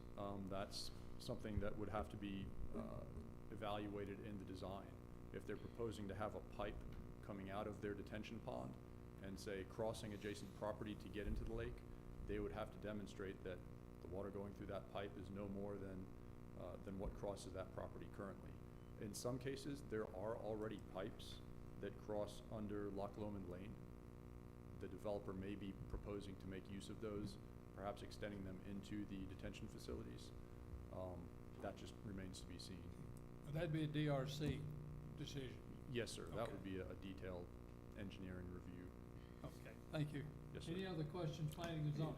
Hey, Brian, you have a lift station in that area, like a regional lift station, it's pretty big, correct? Yes, sir, we do. So, if I recall it correctly, by driving by there, your lift station is actually lower than the lake itself, is that correct? It is. We're on the downstream side of the dam. So in looking at the site plan, even though we don't have a lot of design information, it appears there are parcels backing up to your property, is that correct? So I'm just trying to figure out how that water is gonna get back to this lake if that's where it's supposed to ultimately go to. That's correct. There are some parcels in this development that will not drain into the existing lake. Okay. One of the detention facilities shown on their concept appears to be situated to potentially serve those parcels. All right. But that would, in theory, drain into, it's Little Wolf Creek is the tributary that runs through there. Okay. Would drain into the tributary downstream of the lake. All right. The other thing I had is, in my write-up, that's one entity says it's Wolf Creek Basin, the other says it's Hurricane Creek Basin. Which basin is this, do you know? Not My right off map the top of says your it's Little Wolf Creek. head. Okay, great, thank you. Any other questions, planning and zoning? Thank you. Mr. Chairman, I'll throw it over to the Board of Commissioners for any questions you folks may have. Board of Commissioners, you have any questions, comments? Chairman. Yes, sir, Commissioner Alcaraz. I got some questions for the applicant.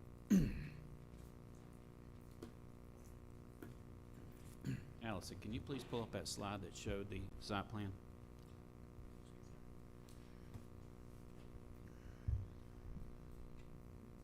I'm sorry, which slide is that? Just the one that shows the layout. The layout, okay. That one? Okay, thank you. All right, so I'm looking at these lots, and I have some concerns. One is the storm drainage of how that design is laid out, and also you're going to be putting, in addition to that other retention pond, you're going to be putting, it looks like, another 1 or 2 more retention ponds, correct? Correct. Okay, and what is your plans for, because my concern is all those houses that are right there on Highway 5. That's a lot of traffic coming down through there, and so what is your plans for a buffer between those houses and Highway 5? So, I want to say it's part of the conditions. I know we discussed the potential of a 6-foot raised berm along Highway 5 that we would also plant. And I don't believe that's part of the conditions, but I know it was in the community. Yeah, so it's a 30-foot buffer Mhm. from the back of the property pin coming inside each lot, 6 foot high. 6 foot high. Yeah. Okay, and I just want to make sure I heard you correctly because I couldn't hear earlier. Was this development is not going to be in no relations to the other developments that are in there? It's going to be its own independent 2 streets, correct? When you say independent, It's not going to. It's not going to be affiliated with any of the other HOAs in that area. It can or it cannot be. Right now, currently, we're building in the Enclave, which is a separate street over here. We've got an HOA there. We can include the HOA with this one, or we can create a separate one, whatever you guys choose. Okay, and I guess I'm kind of confused too because I play golf out at St. Andrews, and when all this was being developed, there was a sign there. What happened to it? There was a marketing sign there. Okay. There's never been a sign. There's a wall there when you first pull in. That wall has always been there. It just has the wrought iron on it. It's never had a name on it. So it's never been called the It's Lakes never at St. been- Andrews. That's correct. It was a marketing sign that's identical to the one that says the Enclave right now. We just changed it to the Enclave. And the only reason for that was because we're not a member of their HOA. That was why. Okay. All right, and okay, that's all the questions I have. I yield, Chairman. Any more comments, questions? Commissioner Robinson? Yeah, I'll be real quick. So, Allison, one more time, did I hear something about cameras was a condition in here? Yes, sir. The sheriff impacts have been requesting that consideration be given to installing camera systems in some of the residential projects. And so whenever we receive an impact from our partner agencies, we reflect that as a condition of zoning as appropriate. And that was something that was requested by the sheriff's department.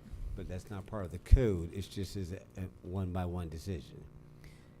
Correct. It is not part of the code at this time. If it's something that we needed to look at adding through a text amendment, we could.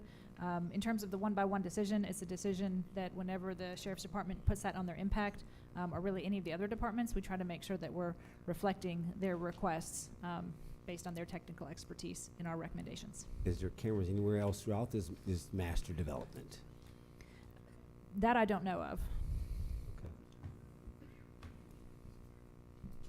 Okay. I mean, make a note of that, Allison. We'll pick that up later about text amendments regarding that in residential. I just thought that, okay, where'd that come from, since we're going to be talking about that a little bit later. I'm going to yield for now. Thank you. Thank you. Thank you, Mr. Chairman. Anyone else? We good? We yield. Thank you, Mr. Chairman. Planning and Zoning Board, you've heard the discussions. Do I have a motion, please? Is there any room for comments at this point, Jim? I'm sorry? Is there any room for comments? All right, as soon as we have a motion, we can discuss. Okay.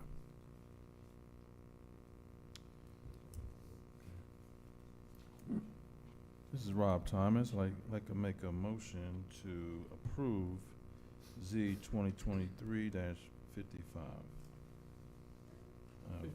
54. Request to plan unit development from the commercial residential development at St. Andrews Park, Winston. I have a motion. Do I have a second? Oh, let me restate it. I'd like to make a motion to approve Z 2023-54, a request for amendment to the PUD, amending the PUD from commercial to residential location at Post Road and St. Andrew Parkway, Winston, and all the conditions read in by staff. Okay, now, I have a motion, do I have a second?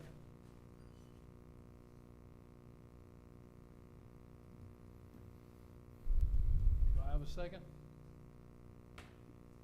Not having a second, the motion dies for lack of a second. Do I have another motion, Planning and Zoning Board?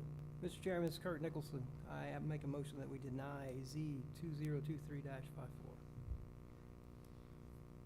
I have a motion, do I have a second? Mr. Chairman, it's Teresa Knowles. I second that. I have a motion and a second. Now, do we have any discussion? Discussion-wise, just want to make this clear for the record. According to the development that we have right now, and according to the way that this is zoned right now, they're about to get it seems that the vote's going to go for residential, but right now it's capable to being developed as commercial, right? So I just want to make you guys very clear that right now you're killing the opportunity for there to be houses behind your house and saying, I'm still okay with there being a Walmart or some type of commercial development behind my house. So I'm just want to make it clear for the record that this is right now, it's a PUD, which allows commercial or residential, and they're coming in and say, hey, we just want to do residential. So I just want to make that clear for the record before we go forward, just so that the constituents are clear that right now you're giving up houses being behind your house, but you're saying maybe there might be commercial that comes behind my house later on down the road. So that's all I had to say for the record. Thank you. Any other discussion? Yeah, I just want to ditto that. By right, it's already commercially commercially developed in a sense, not necessarily Walmart, but definitely shops can be there, offices can be there. So, you know, resisting housing from being there is not stopping anything else from coming. Is his point, and definitely mine as well. At least you know there's housing will be there and not necessarily commercial footprint. And so that's my reasoning for approving or put a motion to approve the request. However, so just want to make sure everybody clear on that. Is already set up to allow for that type of use. So something can go there, whether it be housing or commercial usage. And depending on how this comes out. Okay, we have a motion. All in favor of the motion to deny 2023-54, please signify by raising your hand. 2, 3, 4. All opposed? 2, 4, 2. Mr. Chairman, Z 2023-54 comes to you with a recommendation for denial. It's not unanimous, but it is carries as a denial. Commissioners, do I have a motion? Chairman, I'd like to make a motion to deny 2023-54 as per the planning and zoning recommendations. Second. We have a motion and a second. Any discussion? Okay, all in favor? We deny also, sir. Thank you very much. At this point in time, Ms. Duncan, do you have the next agenda item, please? Point of order, what was the results of our vote? I just didn't. The Board of Commissioners? 5-0. Thank you. Thank you, Mr. Chair. Well, it was 4-0, but I can vote. I didn't vote, but I don't mind voting. So it was unanimous. It was unanimous. Thank you I very didn't much. see much need to vote after they had 4 votes. Ms. Duncan, our next item, please. All right. Okay. All right, next item on the agenda, application Z 2023-55. This is MCRT SFR Investments LLC.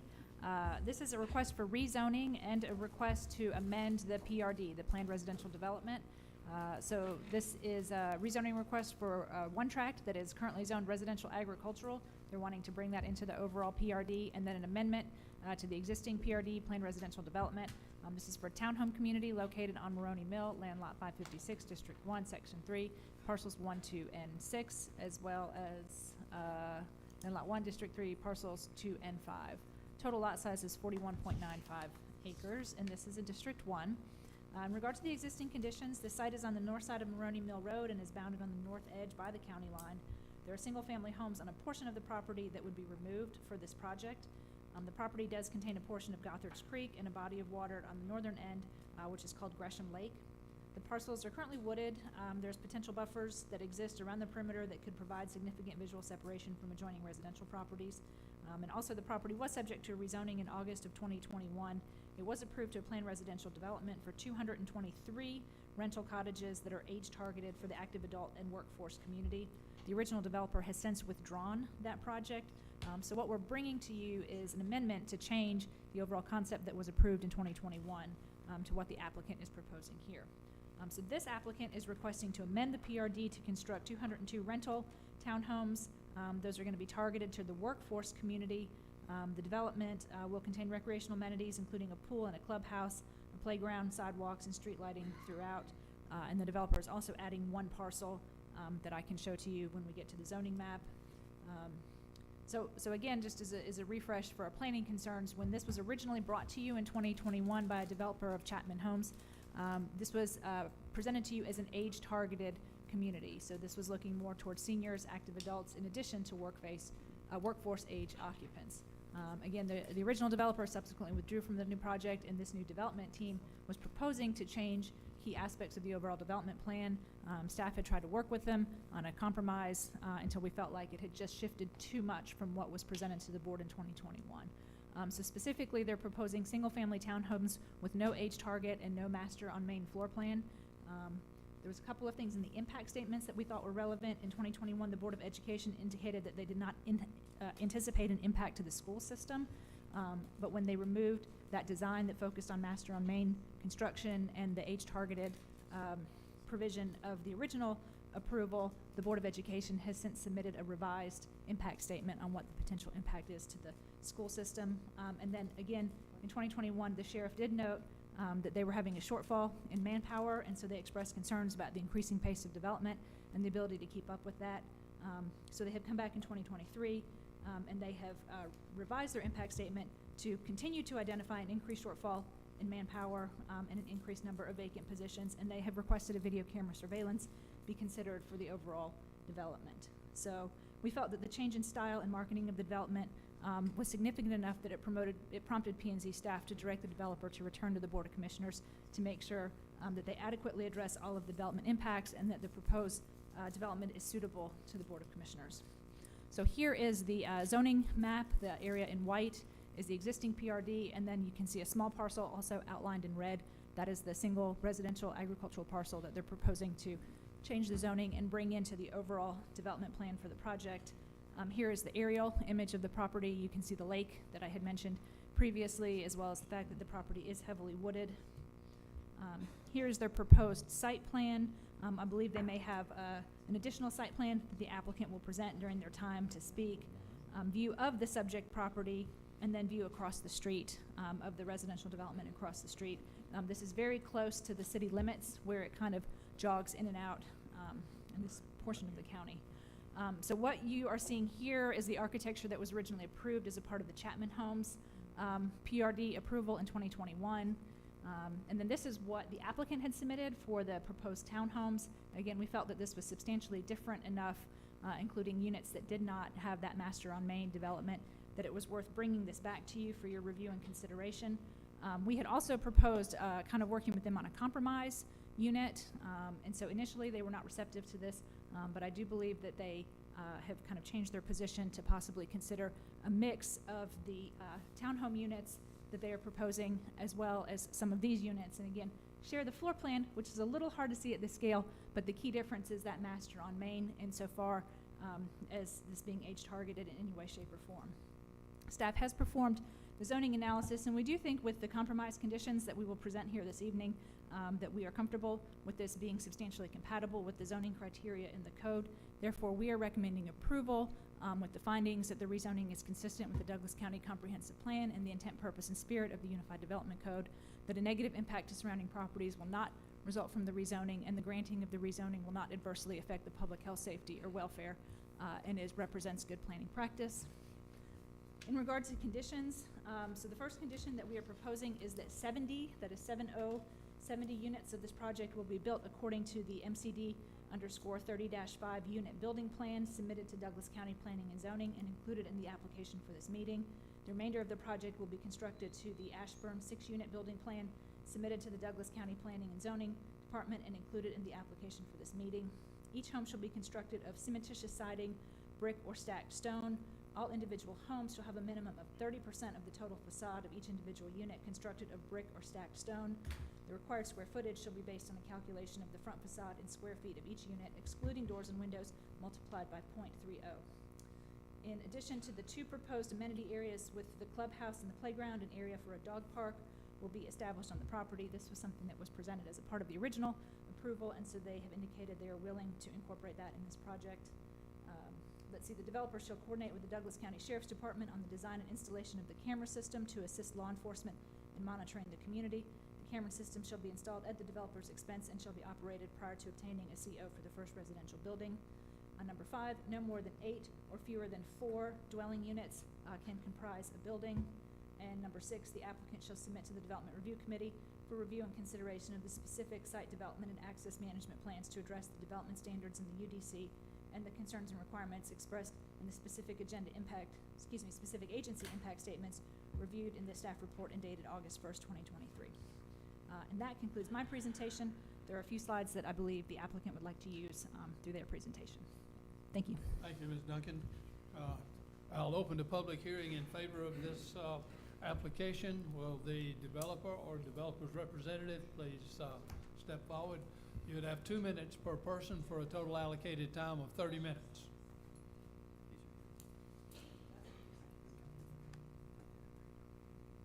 Joe Fowler here on behalf of the property owners, Wayne and Janice Allen, friends of mine, and Brandon and Christy Allen, family members, and then Mr. and Ms. Jeff Dalby, also owners. Y'all can be seated. Thank you. They are out of town, couldn't be here tonight, and the developer representative is Mr. Jason Wadsworth, who'll be able to Attorney respond Fowler, to your please, questions. Attorney Fowler, please speak into your mic. Pull it down and speak into it, I was because it's hard for us on this end to I hear you. apologize, thank you. As Allison explained, the property was rezoned to PRD on August the 3rd, 2021. That was a total of 223 rental cottages with 1 and 1.5 story ranch cottages with 54 2-car garages and 169 1-car garages. It was designed to be age targeted, not age restricted. There's a difference. Sort of a marketing issue to some degree. I'm sure everyone recognizes that. After the approval, Chapman Communities did the detailed engineering into this 42-acre site and decided that site conditions essentially rendered the development unprofitable, and it sat for about 18 months. Mill Creek approached the Allens and the Dalbys about putting the property under contract, particularly since it was already zoned for basically the same kind of use, which is rental homes. Staff took the position, as was just explained, that the project had to come back before you because the site plan is different from the earlier approval. What's happening now is there are a total of not 202 but 191 units and a mix of both townhomes and cottages. 120 townhomes, 71 cottages. The 71 cottages are age targeted. And let me just say that, as Allison alluded to earlier, there's been a whole lot of conversation going on between all the parties with respect to what I'm about to show you tonight. That's 2 minutes. I needed just one more minute. The cottage homes are roughly 1,500 square feet, 3 bedrooms and 2.5 bathrooms with estimated rental at $2,335 a month. The townhomes are 2, 3, or 4 bedrooms, 1,500 square feet to $1,770, all 2.5 bathrooms with rentals ranging from $2,200 to $2,565.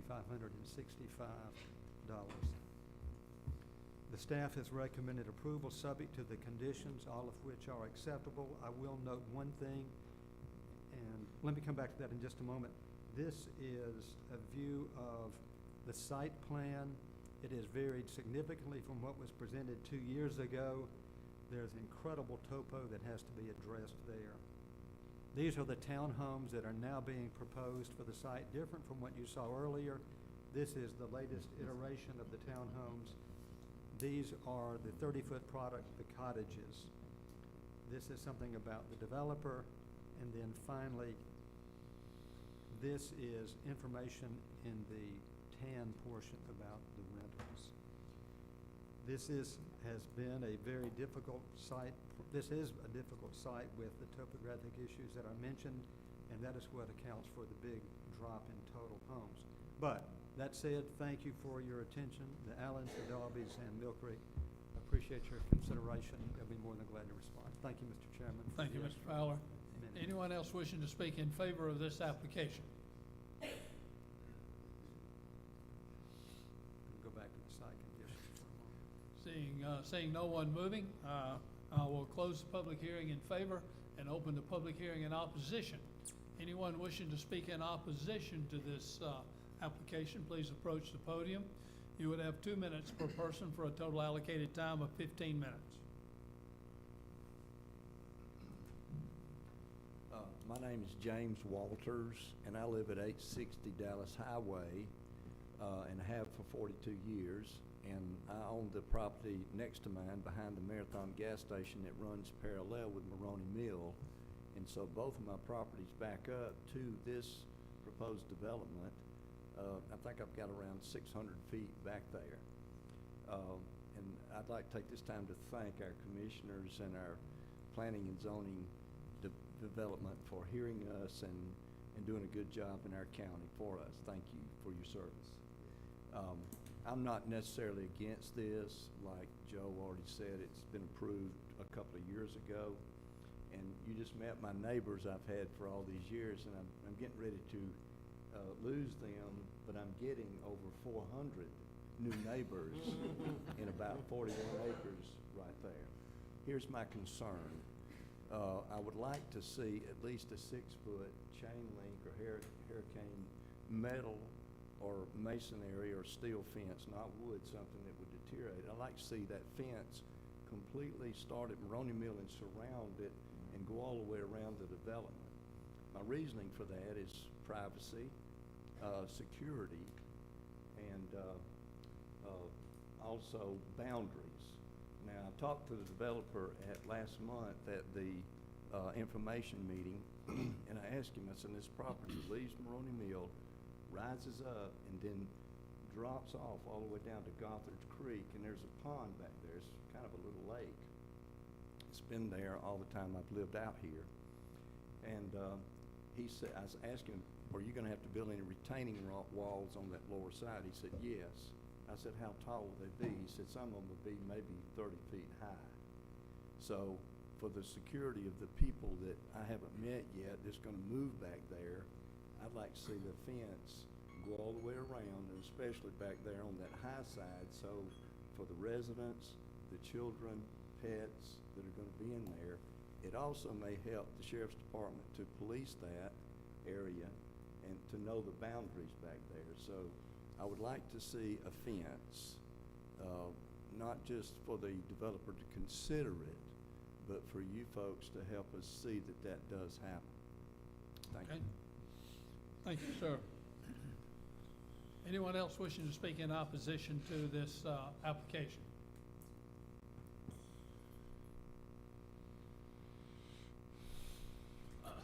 Seeing no one moving, I will close the public hearing on this matter.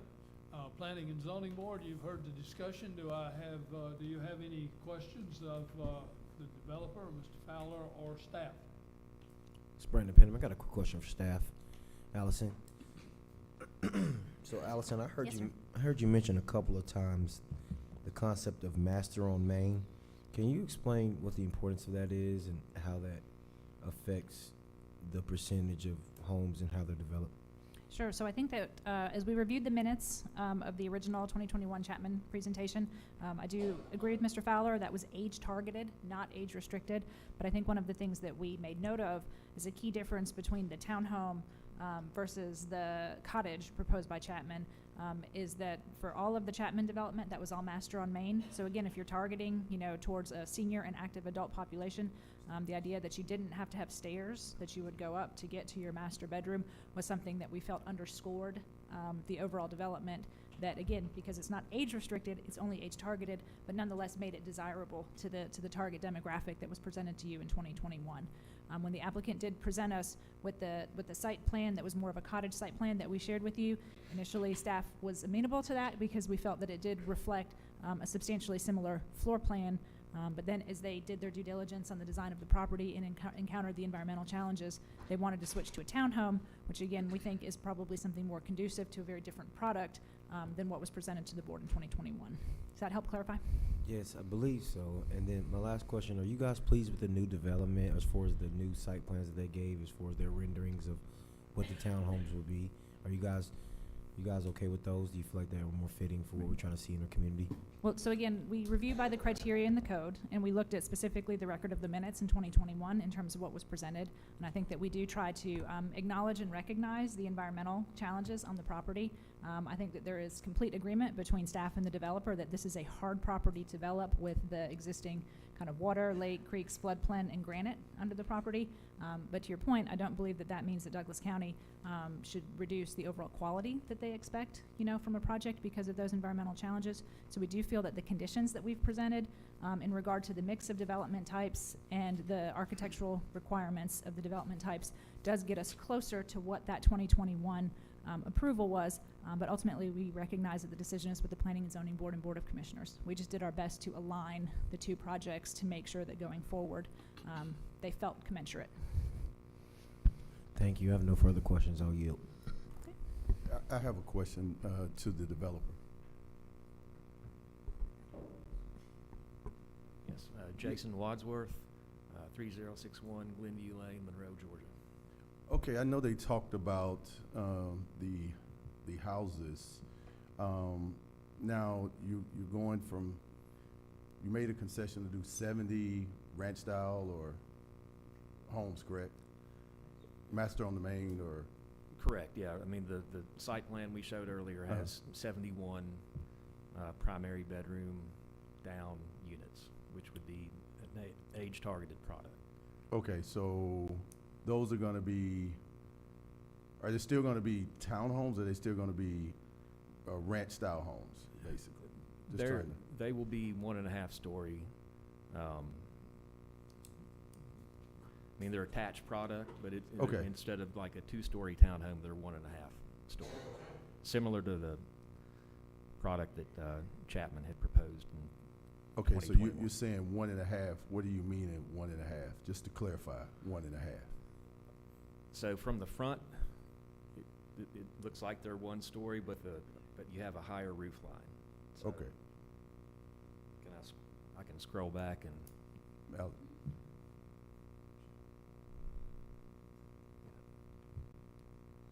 okay. So you mean like a bonus room above or something that's similar? Yes, sir, either 1 bedroom, 1 or 2 bedrooms above, and then the rest would be unfinished. So it wouldn't be a full 2-story over 2-story product like a townhome. So these are basically 3 bedrooms, 2 bathrooms, houses. They will be either 2 or 3 bedroom homes, yes. So there'll be 2 or 3 bedrooms. Yes, sir. Okay. And then you say your price point is ranging, I'm looking at your price point being $2,300 to $2,500, something of that nature? The average rent will be around $2,300 and some change. So the range will be 2-bedroom, I think, is $2,205. Okay. 4-bedroom is $2,500 something. Okay. I'm still just trying to, so on one level you will have a bedroom on one level. That's what I'm trying to get. Are we having 1 bedroom on one level, or are the bedrooms going to be on the second level of you developing? Like you're going around. I just want to get that to the point. In the product that we're showing there, that's the 30-foot age-targeted product. The primary or master bedroom will be on the first floor. Okay. The other bedrooms will be upstairs. Okay, that's what I wanted to hear. Thank you. Sir. Excuse me, I have a question, Rob Thomas. Two things. Are you going to allow private investors to purchase these, to rent them out, or are you guys holding them? No, we will own every unit. Okay, so you guys are gonna hold the portfolio yourself? Yes, sir. Okay. Can you explain the difference between your cottages and your 1.5, your 1.5 story homes that you have? Well, I think when Joe was speaking of it, what's showing there is what he was calling cottages. It's, so we can call those cottages. That would be the primary bedroom down product. Okay. So the cottages will have the master on main? Correct. Okay. And then you have the townhomes? Correct. Just a 2-story? Yeah, full 2-story, and in the townhomes, all the bedrooms will be on the second floor. Oh, all the bedrooms on the second floor? There's no bedrooms on the first floor at all? Not in the townhome product. Okay. All right, so those are more considered cottages. All right. Yeah, everything has a 2-car garage, both the cottage and the townhome product. Oh, okay. Okay. And what about the selling of the townhomes? Is that still going to be a portfolio? Yes or Caps? no? Mill Creek will own all of them? all 191 units, and we'll also have a full-time, we'll have an on-site leasing center that will be staffed, 8 hours a day. We have on-site maintenance personnel. I mean, in concept, it will be managed like a kind of horizontal apartment complex. As far as, we will take care of all the lawn maintenance, all the exterior building maintenance. So that's. Talk to me about the amenities. We'll have our leasing center / amenity building is, I think, 2,450 square feet. We'll also have I think it's a 3,000 square foot pool. We will have a playground area in the northeast corner of the property. And we did eliminate some units on the eastern border to extend the playground area down some. And, we'll add a dog park and maybe a, little kind of linear park type setting. Are you able to address the concerns of your neighbor with the fencing? Yes, we're fine putting up. Yeah, I talked to our construction guys about that today. We're fine putting up a 6-foot black vinyl chain link fence along the property line. Now we obviously can't put it through the lake and the creek, but where we can install it, definitely on the western line, we're more than happy to do that. Do we need to add a condition to that, to the application? Okay. Okay. All right, great. I just want to put it out there, their concerns. That's one of the other question I had.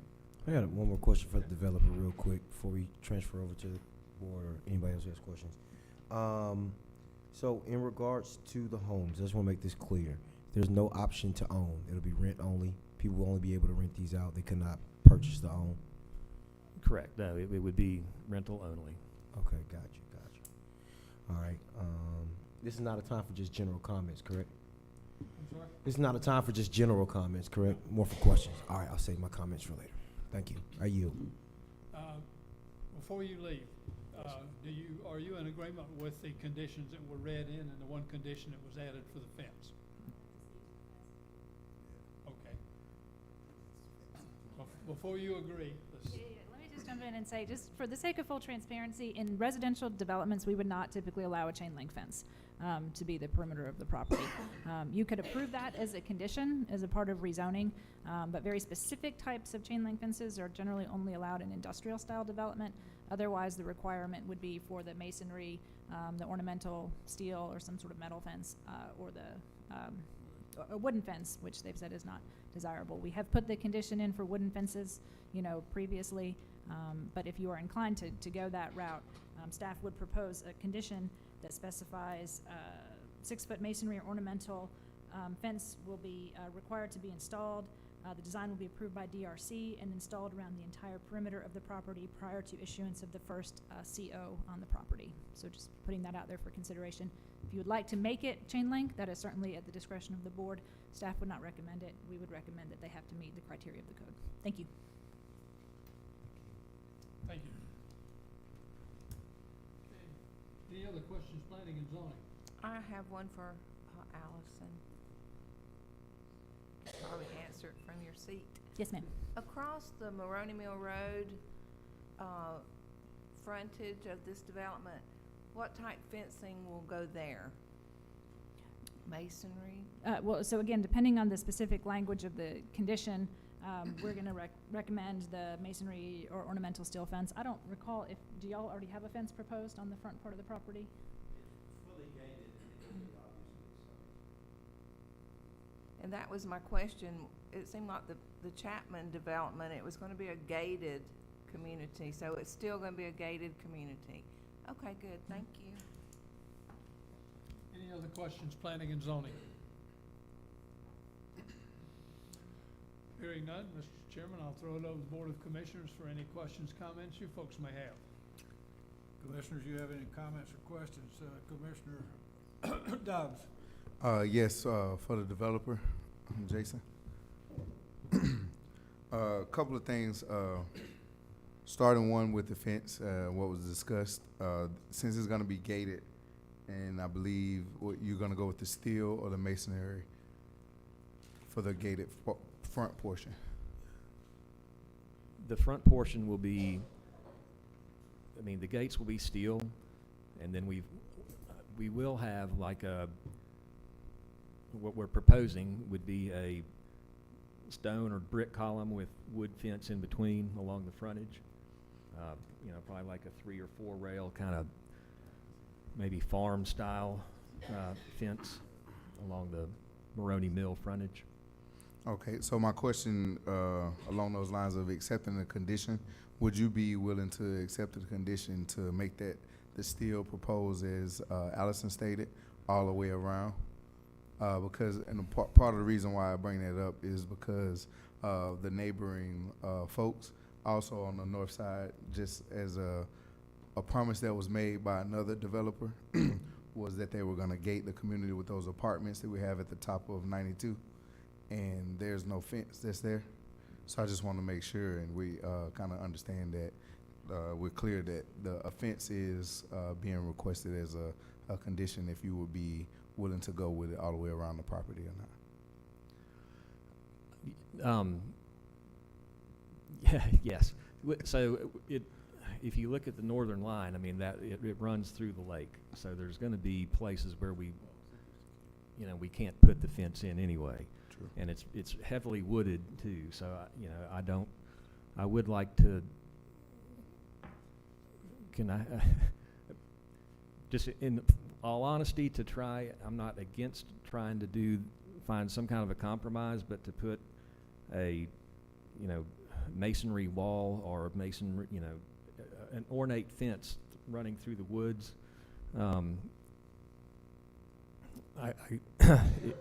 It would be challenging, to say the least. So I mean, and I think that would be something that for the people that's coming in as well, because if it's a gated community just for driving, they would want to ensure that it be gated for foot traffic too, because people could walk through woods, come through the lake, just for those.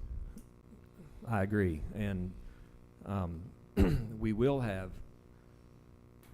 safety fencing on the top of the retaining walls, because that is something that's required anyway. So we'll have 4-foot aluminum fence on top of the retaining walls along the back of the site. So, but yes. Okay, I mean, I believe with working with the staff, with Allison as well, can probably come into an agreement or a compromise with pushing the steel fence as far as you can, and then let everything else go through that with Allison. Would that be feasible to Allison? Sure thing. And just to clarify, the language of the condition is not is not requiring it on the property line, and that may be what I hear the developer saying, is that they'd have to run it through the woods. I think that the impression that staff is under is the developed portion of the property would be completely enclosed in a steel fence, you know, for the safety and security of the property. I didn't hear it as somehow we're gonna have to run a fence across the lake, or we're gonna have to run a fence through a bunch of woods. You know, I think that we would look primarily, you know, at the perimeter of the property, but I don't mean that to be exclusively the property line. It would just be the developed area, to meet that condition, if that is acceptable. And we can make it clear that it's an ornamental steel and not the masonry. We're fine to drop the masonry if you are Okay. amenable to that. Okay, good on that one. Jason, two more. One, just for clarification, the price point for the townhomes, was that from 1,700 to 2,300? No, it's 2,200 to, so are you talking about strictly the townhomes or just every? No, like all the units. 'Cause All units in general? Yeah, it'll be 2,200 to, yeah, 2,205 for a 2-bedroom, up to 2,465 for a 4-bedroom. Okay, I was mistaken then. I thought I heard Joe say something about 1,700 something. I think that was square footage. Oh, square footage. Okay. Yes, sir. Not the price. Okay. I just wanted to clarify that. And then the last thing is parking on the street. Do you have some way of kind of restricting people to, you know, the parking on the street, if it like a couple of spaces outside their place, or will the street be wide enough for on the side of the road parking? So there's not any designed on-street parking. We weren't allowed to put any. So each unit will have, again, a 2-car garage with a 2-car width driveway, basically 4 parking spots per unit. We will, through conversations we've had with fire, we're gonna have to install no parking signs that say something like, you know, no parking, fire access, or something like that. So we will, you know, basically there won't be any on-street parking allowed. Okay. Yeah, because the only reason I brought that up is because the property at Avalon, that's one of the major concerns of a lot of the homeowners, is the parking space and being able to get out of driveways. But you said you're gonna have this property manned too, so you'll have people to be able to police that. Correct. Okay. All right, Chairman, are you? Any more comments, questions? Are you, Commissioner? Thanks, sir. Planning and Zoning Board, you have heard the discussion. Do I have a motion on Z 2023-55?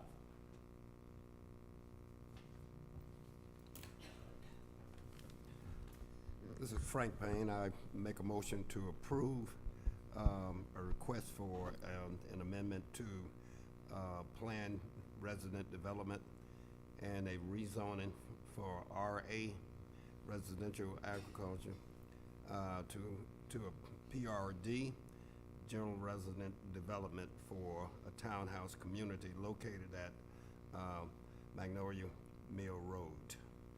It's Brandon Penniman, a second. Just What about conditions? And plus conditions, findings and conditions, and the fence that was outlined by staff.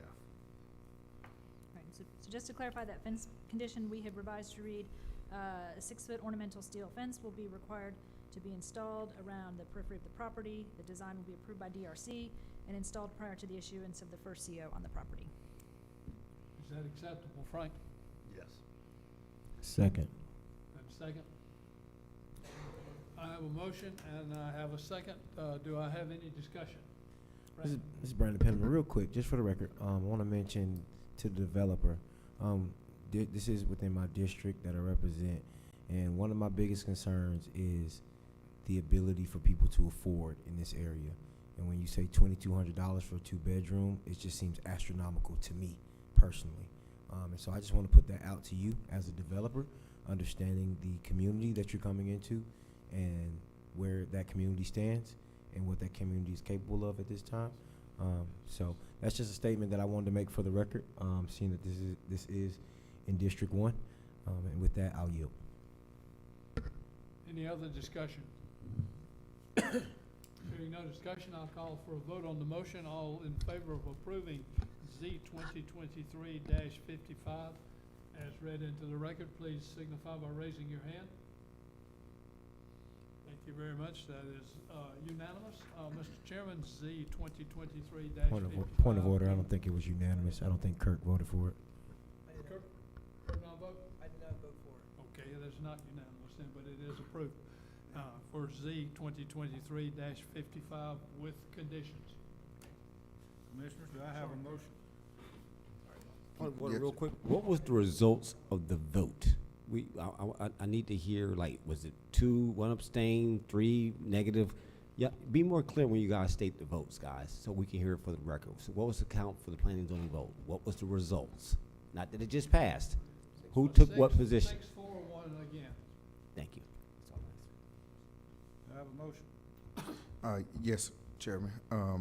I move that we approve Z 2023 TAC 55 with the existing conditions and the one additional for requesting amendment from PRD to PRD for a townhome community located at Maroney Mill Road in Douglasville. Do I have a second? Second. We have a motion and a second. All in favor of, raise your right hand, please. All opposed?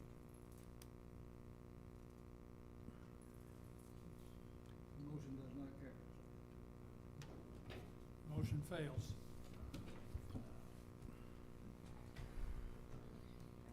Do we need another motion from planning and zoning, or is that denied? That's a denial. Okay, All right. because y'all are the deciding factor. Yes. Okay, thank you very much. Ms. Duncan, what's our All right. next agenda item? All right, so we have a few text amendments. So we're gonna, to bring these to you, I will give you an overview of them all together, and then we can kind of discuss as we go. The first text amendment is in regard to Article 3, Section 352. This is adding a new section to the code for monitored businesses. So this is the discussion of the video camera surveillance ordinance. This has been presented to the Board of Commissioners a couple of times previously. This is introducing an entirely new section under the code. The purpose of this section is first to require video camera surveillance to be installed at those commercial businesses that have an occurrence of Part 1 offenses as identified by the Sheriff's Department. Number 2, to define the standards for the installation of the camera system and identify the process by which the information will be collected through the surveillance system and be shared with law enforcement. So you may recall that we've been working with the Sheriff's Department and our partners in GIS and legal to craft an ordinance that we feel both accomplishes the goal that has been presented to us by the board, but is also defensible and fair to property owners moving forward. The focus of the initial draft of this ordinance was specifically on gas stations, but as we've worked with our various departments and we've analyzed the data, we feel that we had needed to make modifications to respond to incidents of crime rather than specific land use types. And so the map that you see there kind of gives an example of where the crime is occurring that meet this definition of Part 1 offenses based on the data provided to us by the Sheriff's Department. So this is about 106 parcels. It's 1,031 acres in total, but I want to underscore this is going to be kind of a dynamic implementation. So as the Sheriff's Department presents us the information, you know, we will continue to work with them to update this approximately every 6 to 8 months to make sure that we're enforcing those properties that continue to have issues with compliance. We've noticed that the incidents seem to cluster based on location as opposed to use. So that's one of the principal reasons why we've moved away from just requiring this at a specific land use, but rather looking geographically at where those incidents do cluster. There was no clear correlation to just one type of business. We did notice that areas of greater intensity of commercial and development seem to give rise to greater incidents of these Part 1 offenses. And so we also made sure that we built in an administrative and board review relief mechanism so that, again, just to set expectations of how this will be administered, it'll be very much like the short-term rental ordinance, where the individual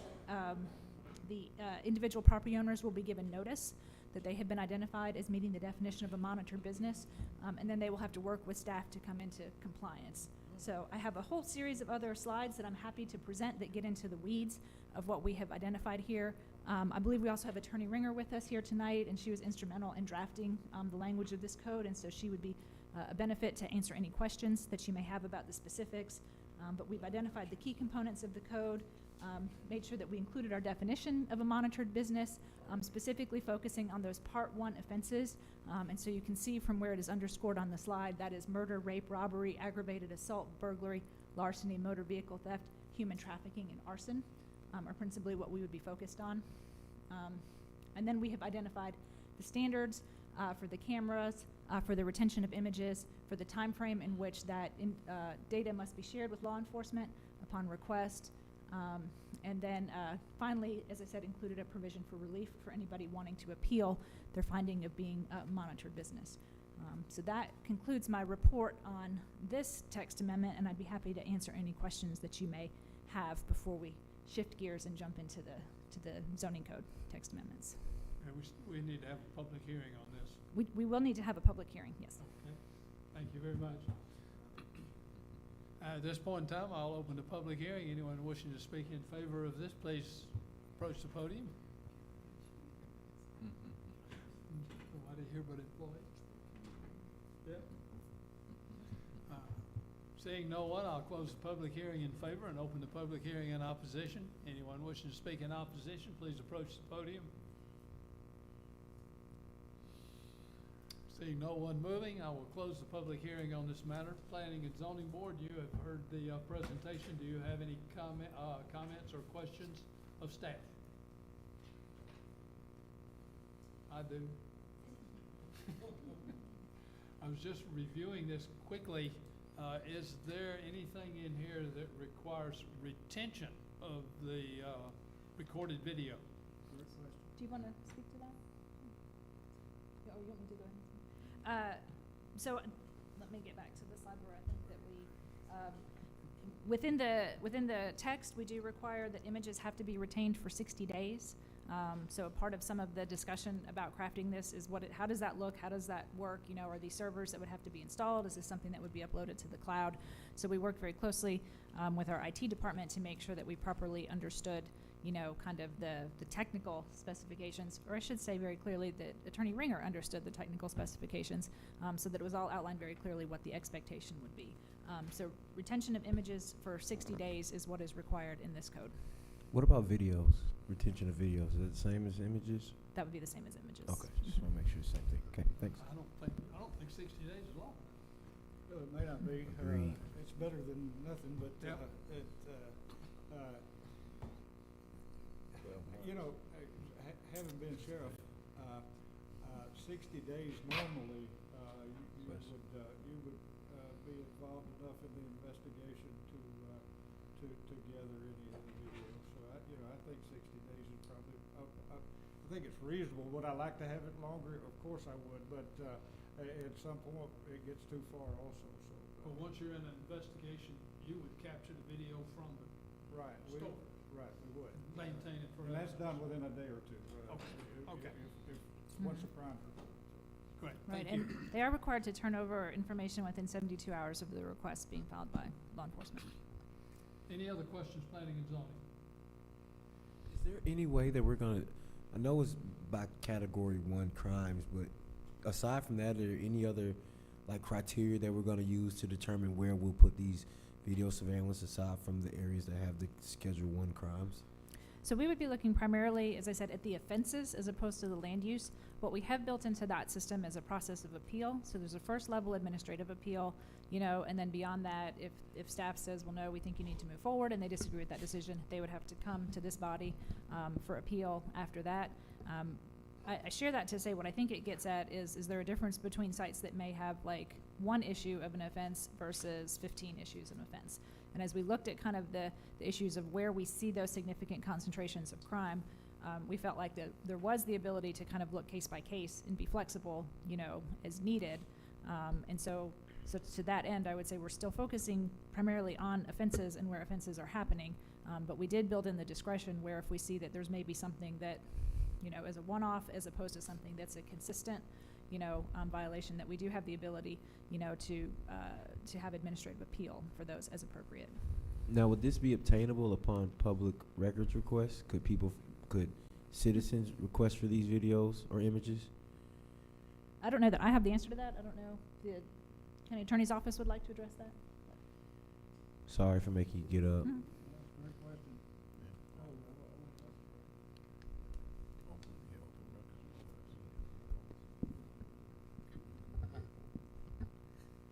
Good evening. My name is Cheryl Ringer. I'm with Thompson Hine. I think it would depend on where the sheriff investigation is at that point in time. There is a prohibition about releasing certain documents or data while an investigation is ongoing. But after the investigation has closed, then certain things are available for open records. Outside of the investigation, like, there's nothing going on. I just want to know what happened at the top of my street yesterday.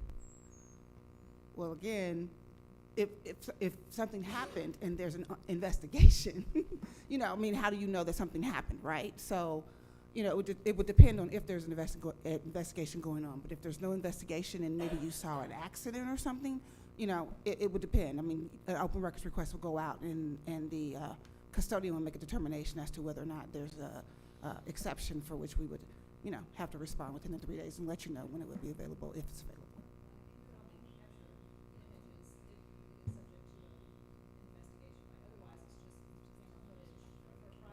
Right. If the individual has the camera, they're not subject to open records.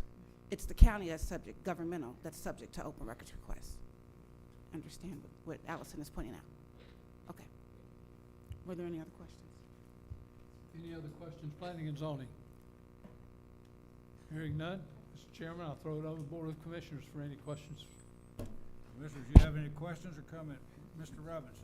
Thank you, Mr. Chair. Sorry about that. I'll be quick. Been going since 8:30 this morning, so bear with my voice. I do appreciate, this is legislation that the Board of Commissioners has been looking at since the beginning of the year. And it's something that we're trying to be proactive. We believe in law and order. We do support our sheriff office, our district attorneys, our solicitors. We provide them with funding, whether it's for capital or for people. We also, one of our jobs, in addition to appropriations, is to create legislation that enables them to do their job better. In this case, we believe that this is an appropriate approach to, I mean, everybody use door dashes or what are those little things, peepholes. Commercially, we think it's something that commercially or residentially are compatible. Everybody's comfortable with it now. This is something that's not new. I like Mr. Penniman's question, like, can it be expanded to other areas? The focus right now is a pilot just in these commercial areas that are targeted. But specifically, I'm working with Commissioner Alcaraz, and I'm sure with the Public Safety Committee, and working with the sheriff that, well, cameras are all over the place, really. You want to put them down streets? Go talk to the sheriff. Y'all forgot where to put these flock things. This is supposed to be specific to the commercial areas. It wasn't a strategy to deal with security all over. We'll let the sheriff handle that. You guys work that out. This is specific to those areas that, you know, from sliders, things that happen. You guys know what's going on.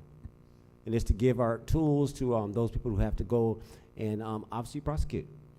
Get them some tools, make them upgrade their equipment so we get better images and stuff. So we're serious about this. And so this is just some enabling legislation. So I just want to thank you for that. Last question, that was just a commentary. My question, Allison, we made a comment earlier about the sheriff can say, put cameras in this residential community. Why don't we just simply make it a policy, an ordinance across the board? Uniformity. You know, I'm about uniformity. Talk to me about that. Sure. So we certainly could do that. I mean, part of the reason we have the agency impact statements is, yes, you're going to have to comply with the provisions that are in the code. Sometimes there may be certain specific things that we call out, like, for example, when they have to build a sidewalk or when they have to install a deceleration lane. We may, at the request of our transportation department, call that out as a zoning condition, so it's clear that they have to comply to that. Anytime that there is something above and beyond that may not be clear in the code, and one of our, you know, reviewing agencies asks for that, we try to make sure that we spell that out very clearly in a condition if it's something we otherwise would not be able to enforce. So I would say this is fairly new that we've started to see the Sheriff's Department put in this request for the installation of cameras. I can think of one other time, so truck parking application that they had suggested, you know, camera installation. But as we've been speaking with them about this process of doing impact statements, we've tried to encourage them to say, hey, you're the experts in law enforcement. You need to tell us what you need us to do. So we'll bring this to you based on the recommendation of the sheriff. And to your point, if we see you approving these things repeatedly, we certainly can amend the code to make it a requirement in the code. So if that's something that you would like to see us, speed up the timeline for putting that in the code, we certainly could do that. But like other applications where we see the board starts to make a consistent decision over and over, we recognize that that's a policy direction that we need to reflect in our code. No, stay here where it is, no problem. So you said the sheriff weighed in. What about the solicitor DA? Did they have a chance to, I know I talked to them individually, but had they formally weighed into this process and their support for this type of thing? Did y'all? I don't have a record of them weighing in as a part of the zoning application or the UDC amendment to this application. The impact statements are sent directly to the sheriff as a part of every application that we receive. We don't have a commensurate process to send it to the DA. It's not required. Yes, sir. Okay, did Attorney Ringer, did you speak to anybody on the prosecutorial side? Early on in drafting, I did have some communication with the solicitor and the DA, and they were in favor of moving forward with the ordinance, and they understood the calling of the legislation so that we were targeting those areas where we had identifiable statistics. So I did have a discussion with both the solicitor and the DA. I just wanted to make sure that it was holistic and stuff. Thank you for responding to that. That's all I have. Mr. Chair, I yield the floor. Thank you. Anyone else? Yes. Vice Chair Carson. So, to Allison or either Attorney Ringer, what is the citation process or penalty if a business fails to comply? Right, so the citation process will fall in line with the other citations of our code. We'll work through code enforcement to issue the appropriate notice for failure to comply, and then ultimately they will have to go before the, I believe it's magistrate judge, but it would go before a judge, and if they're found to be, failing to comply, then the judge will have the ability to enforce sentencing under the provisions of the code. Okay. And even in terms of the ownership of the property changing hands, what gas stations decide that they, are going to change hands or whatever, this stays with the property, not necessarily with the owner. So a new owner can't come in and say, oh, I didn't know, or I'm not going to upgrade these cameras. This is a condition that stays with that property. Is that correct? Correct. This runs with the property, not the owner, not the applicant, not anything like that. Very similar to our discussion. This is in the land use code, so it would be enforced to the property. To the property. Mm-hmm. Got you. And we've already identified those particular areas, or no, you're waiting for this to possibly be approved? So the map that I shared earlier does show the analysis that we did, maybe back in February? It's been a minute. So if it is the will of the board to move forward, then we would probably reach out to the Sheriff's Department and ask them to provide data, making sure that we're up to date on what that they had provided, previously, because like I said, it's been a few months as we've kind of gone through and done our analysis. That was more provided as proof of concept, so you could see kind of what this looked like, and then you could tell us, like, hey, this is the area that the sheriff is telling us we need to target. Does that seem to make sense against what you're hearing from your constituents of where the incidents of crime actually occur? Should probably also underscore that by far it's property crime is what we're seeing. In terms of violent crime, my understanding from the sheriff is that's not what we're seeing reflected in this data. It is by far property crime. And so I think that if you look at the areas where it's clustering, that makes sense because it tends to be some of our heavily commercial and industrial areas. So. And there was one area that I was reading that stated that the commissioners had a say in the appeal.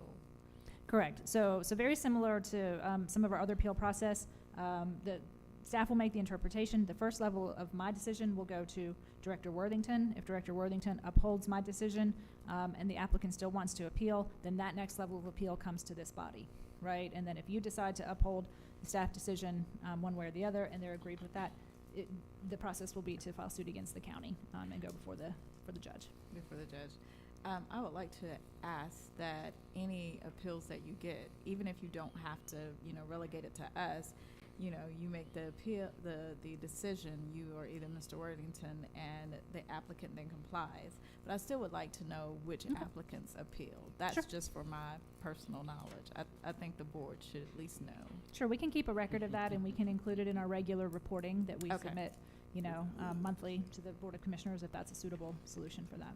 I would ask that be done Sure. if it's in agreements with my board. Okay. Concur? Administrative concurrence. Wonderful. I yield, Chairman. Okay. I think there's a, When, what, oh, sorry. who's No, got go ahead. Go ahead, Chairman. When we do investigations, when I say we, I'm talking about law enforcement. I gotta remember that I'm not part of that anymore. But we go to all the stores in the area and all the places that have cameras in the area, and we get those videos. And I guess this is to you, Mrs. Attorney. What if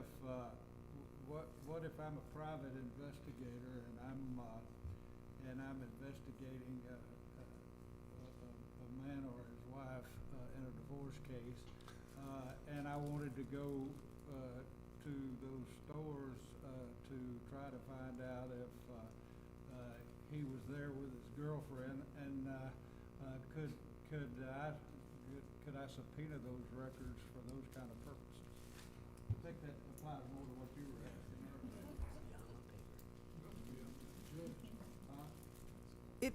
If the individual or the entity, the business has the cameras, they could be subpoenaed. It would be up to the business owner to determine if they want to try and fight the subpoena. But there would be the opportunity for folks to go outside of our use of the video. Okay, all right. That would be a civil case. Well, they would, but I was asking for my compadre down there. He was trying to decide what other uses, I think, could that be available. And that was just one that came to mind. And what I'm saying is, once you do this, the evidence will be there. Where a judge decides to let you have it or not, that's another question. But that evidence will exist, and it won't just exist in divorce cases. It will exist in a lot of other cases.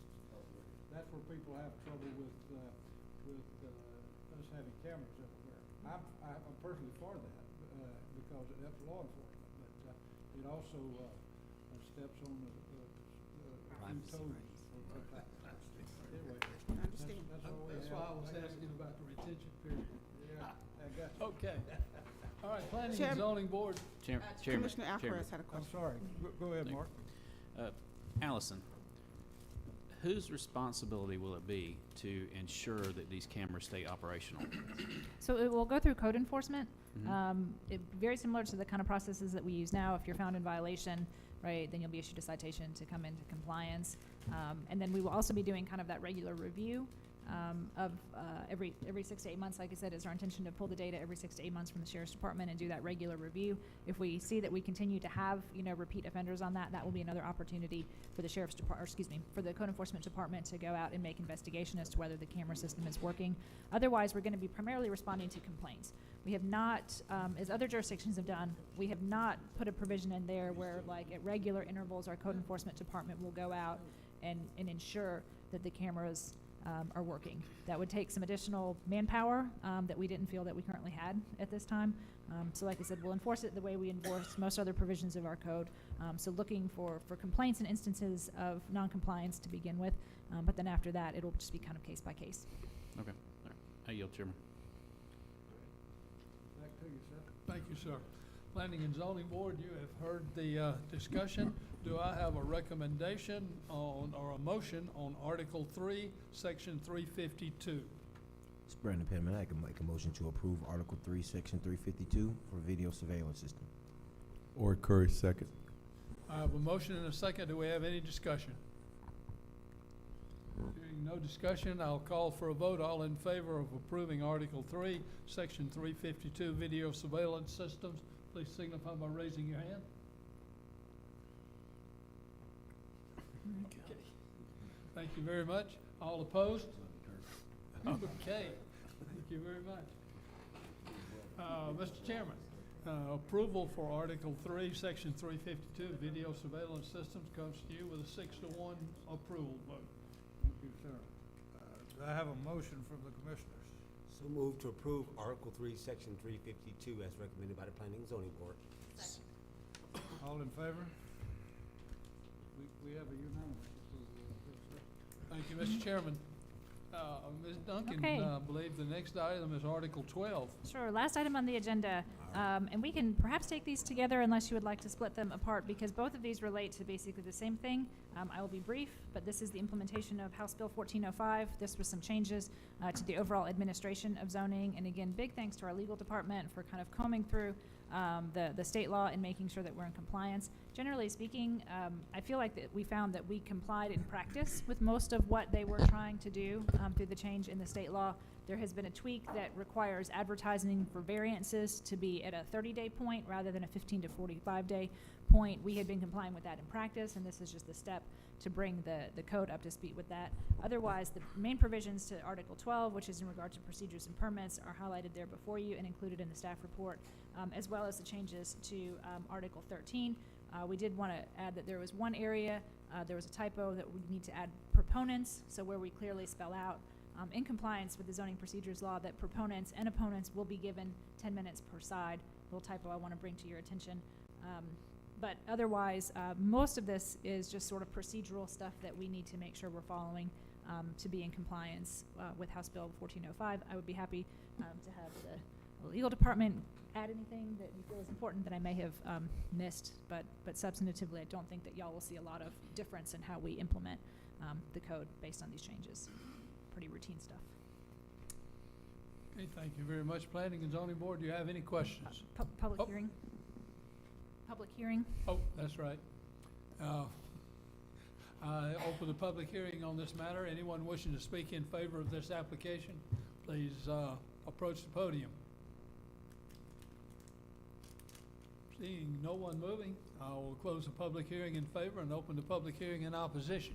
Anyone wishing to speak in opposition to this, these changes for Article 12 and 13? Seeing none, I'll officially close the public hearing. Now, Planning and Zoning Board, do you have any questions of staff on Article 12 or Article 13 changes? I have one for Allison. So, did I read it correctly that public hearings no longer have to be advertised in the county's legal organ? It can just be in a newspaper of general circulation? That is correct. That's actually what is in the statute that was adopted by the General Assembly. It says the newspaper of general circulation. For Douglas County, that may still be the Sentinel, but it does not So have that's to. a change statewide? Yes, Is that that's a correct? change statewide. Okay, all right, thank you. Any other questions? Yes, Mr. Cameron, I have a question regarding 1203, paragraph E, paragraph 3. Can we pull that one up? Is that possible?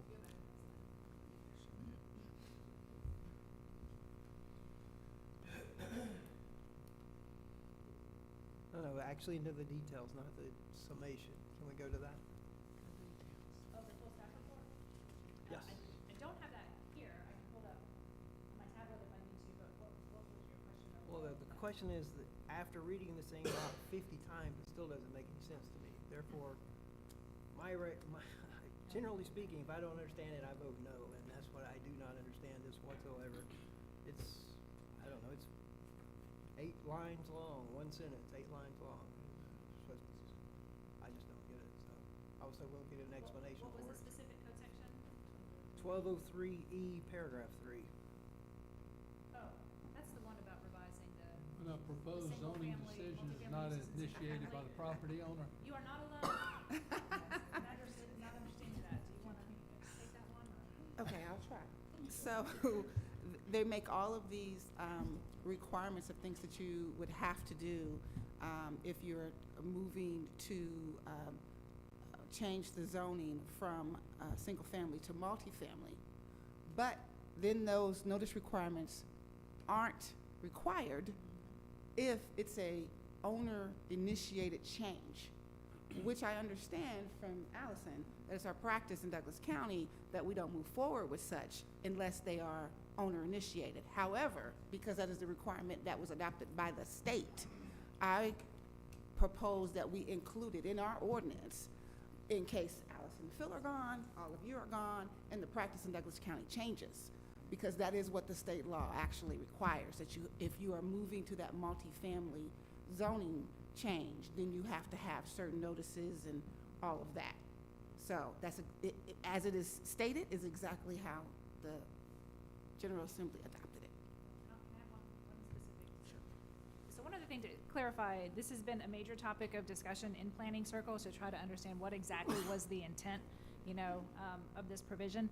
We think that it was targeted towards jurisdictions who made it possible in what has typically been single-family neighborhoods to start putting higher intensity uses by right in single-family neighborhoods. So as we understand it at the staff level, to the point that Attorney Ringer made, it would be like if we brought you a text amendment in the residential low-density zoning district that said, we're gonna now allow townhomes by right in the residential low-density zoning district. That would be the thing that would trigger these additional requirements for notification. So again, as we've discussed, it's not something that we see, under our watch that we would be implementing that. And I also want to make it clear that I think it's going to have to go through a couple of rounds of the courts for us to fully understand what the intent of that provision of the law is. I'll be the first one to get up there and say we're not 100% certain, but I don't think that I can point to any jurisdiction who is 100% certain about what the intent of that is right now. So to Attorney Ringer's point, we're putting the language in the code basically saying that if we are contemplating, a text amendment that would put multifamily uses in a single-family zoning district, that has to go through a different type of review and hearing process. We've looked at our definitions of multifamily dwelling and, certain other provisions of our code, and we think that we're good under our code for what's clearly a multifamily dwelling. That's 3 families or more. And we've looked at kind of anywhere that would happen in what is otherwise a single-family neighborhood, and we can't come up, with anything under our code where that would be problematic. So. Great, thank you. Not that it helps much, no. but. Thank you. Thank you. Anything else? Thank you. Anything else planning and zoning? Mr. Chairman? Any question from the Board of Commissioners? Nope. No questions. Planning and zoning, you've heard the discussion. Do I have a motion on Article 12 and Article 13 changes? It's Brandon Penman. I make a motion to approve Article 12 and Article 13 changes as recommended by the staff. Frank Payne, second.